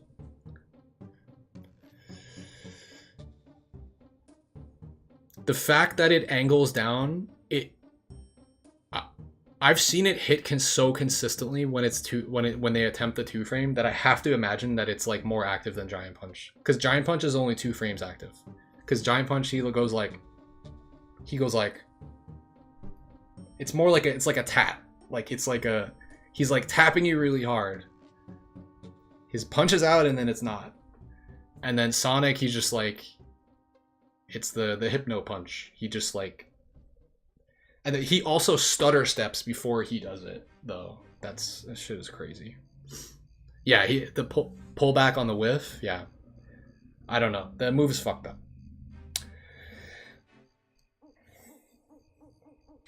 That's the thing. So against Mario, DK can F tilt, right? And the F tilt, it's great. It keeps him out. It walls him. You stay under the platform. You know, you're walling him with the F tilt.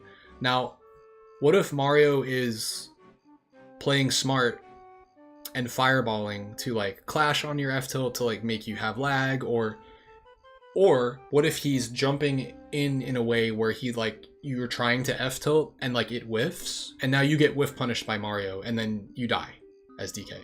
So that's like, seems like most of the matchups, like F tilt, great move in the matchup. However, if you whiff it, you get comboed 0 to 80 or 0 to 60, and then DK has no disadvantage, so you get reset. DK's either going to jump out of disadvantage, he's going to aerial, or he's going to air dodge. If Mario calls that out and keeps the advantage going, he gets another full combo into a kill, which is either a landing up air into a fair spike, or a landing up air, into platform reset, into up air, into rising down air, and then you die at 100 off the top, even as a super heavy.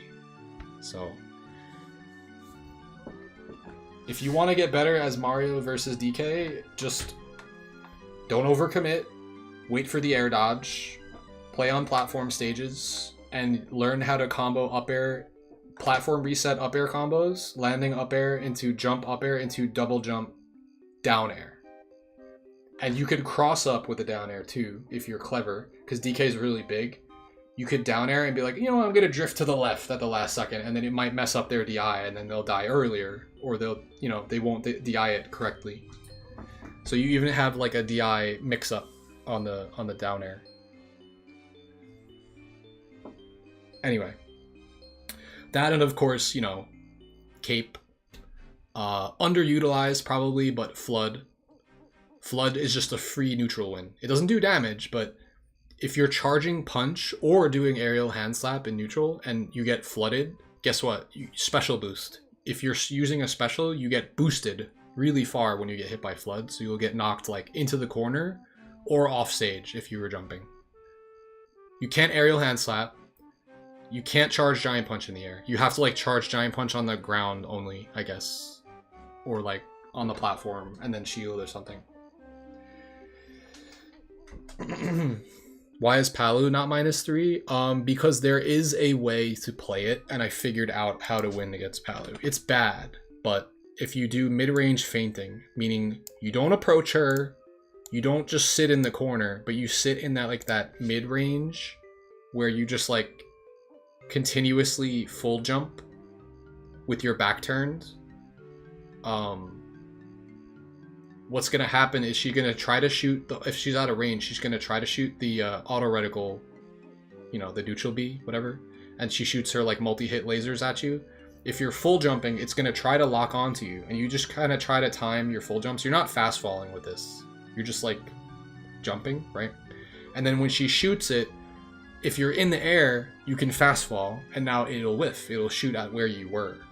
And if you're landing and it's going to hit you as you're landing, you know, you could just block, or you could jump over it, because like you have to stand where there's enough distance where you can jump over the auto reticle lasers, or just fast fall from them, right? With your back turned. If she does explosive flame, same thing. Like, it's far enough away where it's like reactable, where you can like jump over it, or you could land and shield. Or if she's doing that, that's a big commit actually. So you could, since you're already in the air, you can just, if it's gonna, she's shooting it at the ground because she thinks she's gonna cover landing, you can just drift over it and get closer to her, and then now you earn position. And from that same position, she's gonna try to do things like rising nair, rising back air. Those are like really tough for DK to deal with at like a close range, right? And you can't swing first, otherwise her back air wins. But if you let her swing first on the back air and she's reaching with it, you can whiff punish that with back air. You need to stand in and jump in a full hopping baiting position. You're feinting. You want to like jump in towards her, like, hey, I'm going to approach. Nah, actually, I'm going to fade back. So it's not just jumping in place. It's like full hopping towards her, like, no, going back to where I came from. And if she takes the bait on that and she tries to reach with a fair or a bear while you're fading back, you outrange her. So you can let her whiff and then you back at her. So like, you jump in place, you drift towards center, but then you're like, nah, actually, I'm going to go back. And you just like keep doing that until she tries to use her projectiles to hit you, which you can easily avoid from that distance. And then if she tries to commit at you for being at this full hop distance, your airspeed is good enough and your range is good enough to fade away. And then if she reaches, you can now fade back towards her while you're still airborne because of the full hop. This doesn't work with short hopping. This works only with full hopping. And it's very specific, but if you play this way, specifically on Final Destination, it's very good versus her. This probably works best. This is going to work best on stages like FD Transformation of Town, Kalos. If you have platforms in the way stopping you from doing this stuff, it's not going to work. So I actually think those might be the best stages against Palu, low-key, and I didn't realize it until I just said it out loud. Sure, PDKO is a thing on Palu, but like, that's not your win condition. You don't fight her that way. You don't like try to actively get in her face, you know? Wouldn't dash attack hard call this out? No, that's the thing, is you're so far away from her that you're outside of the burst range of her dash attack. If you're in dash attack range, sure, then your jumps are gonna get just stuffed. But you're staying at a range, you're staying at like max auto reticle range. You're purposely not outside of that range, because if you're outside that range, then she can do like the smash explosive flame that goes really, really far.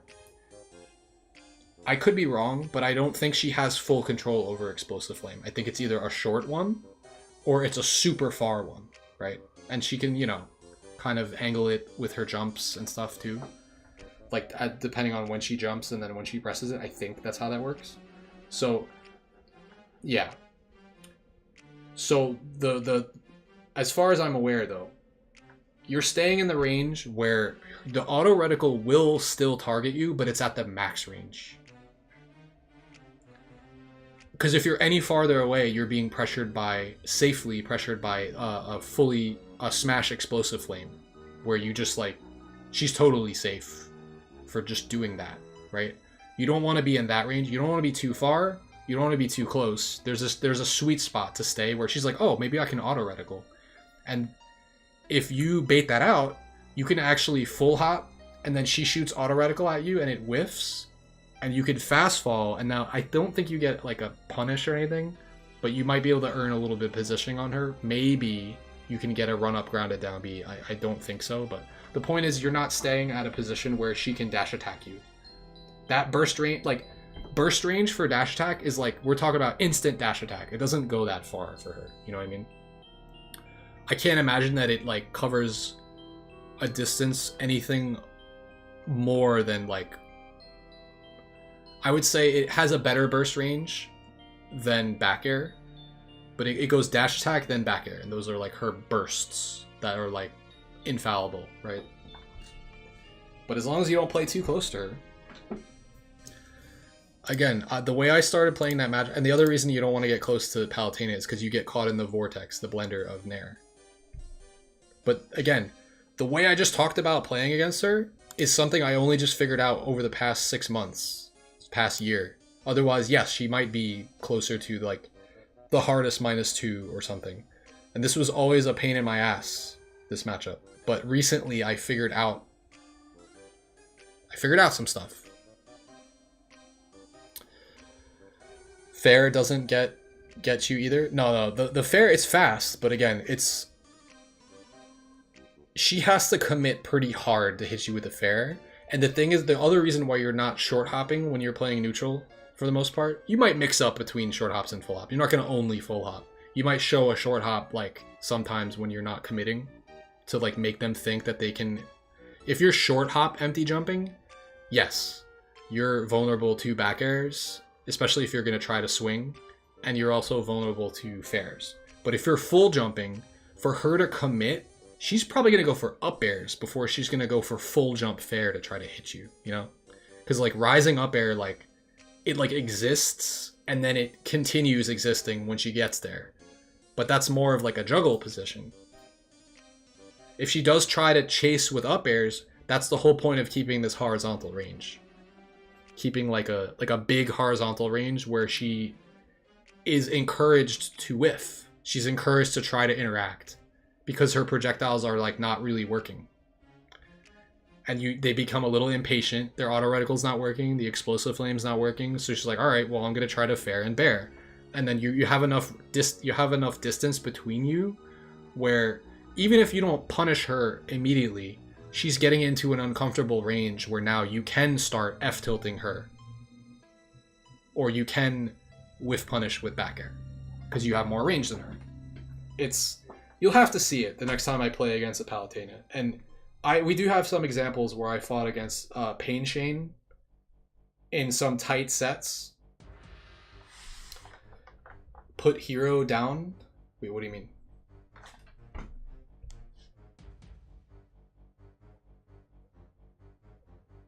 I actually don't know exactly where to put hero. He might be a better matchup. He might be worse. But yeah, this is my matchup chart, guys. September 2024. Looks pretty pessimistic, but honestly, all this being said, this makes it known to me that I should probably switch characters against these. I won't fucking switch characters against these characters, except maybe Mario. I'll go Lucina. Maybe against ZSS, I'll start trying to use Diddy. I've heard that Falco does really well against Mega Man and Duck Hunt. Maybe those are options. Like, maybe these are some characters I should try to, like, pick up. Wait, where did I put Banjo? Why is Banjo not only -1? Because I've played against some of the most... I've played against ridiculous Banjo players that... It's just, for me personally, it's like the war of attrition is just too much for my patience. I don't have patience. ZSS versus DK is winning for DK? You're crazy. That's crazy talk. The only way you're winning is if you're spot dodging her grabs and ding-donging her. You're parrying her nairs and grabbing her and she's not spacing them well. And you're not getting up-aired into up B. No. It's... That right there is...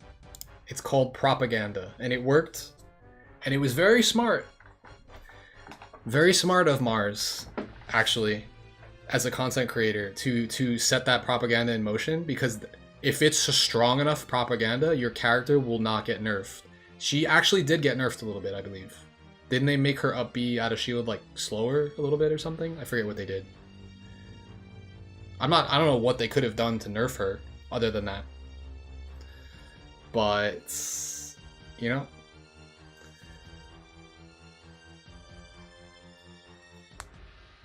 Yeah, in Smash 4, it was shields were strong in that matchup though. In this game, shields suck. And DK has, you know, he has aerial up out of shield, but I don't even think it works against CSS. Because her frame data is so good. Lucas. Yeah, where did I put Lucas? I put Lucas in -1. That's a good point. I actually not really sure about that. Lucas is definitely easier to fight than Ness for me. And it might just be because the properties of PK Fire and Yo-Yo. Like, Lucas can fight you off stage and he can gimp off stage. But, like, Lucas can't really handle getting pressured. Whereas Ness has Nair out of shield that just doesn't give a fuck. Like, that move is DLC by itself. Lucas Nair, you can SDI incredibly hard and then, like, be okay afterwards. Yeah, Lucas has a lot of stuff he could do at you when you're off stage. The up B, he's got the down smash, he's got the down air off stage, but like, again, I feel like that takes commitment and it could still be baited out and avoided, whereas Ness doesn't have to commit and just like gets to sit at the ledge and just continuously trap you and do shit. But alright guys, I did a lot of talking. I didn't do any playing tonight, but that's okay. I think I'm gonna stick to my good sleep schedule that I have going on here, and I'll get back to trying to, you know, get a more regular stream schedule going. And I probably won't play tonight though. I think I'm happy with the progress that we had here though with this chart. So I'm gonna go ahead and fill out that survey for the DK community matchup chart, where I don't know if it's like a secret chart or if it's just like a top player DKs are making it. I don't really know who is like filling out this survey. It's mostly just like the knowledgeable ones, or is it a community thing? I'm not really sure. But this information is going to go into that survey and go towards wherever we think these matchups are for DK. So this is my 2 cents. And yeah, I'm going to call it there. But I appreciate you guys. Thanks for chilling. Hope you enjoyed the stream. And yeah, appreciate it. I saw we got a bunch of new YouTube subscribers, probably a bunch of followers. Appreciate the support, guys. I'm going to be trying to get more streams going. But yeah, thank you guys for chilling. And until next time. Peace out, y'all.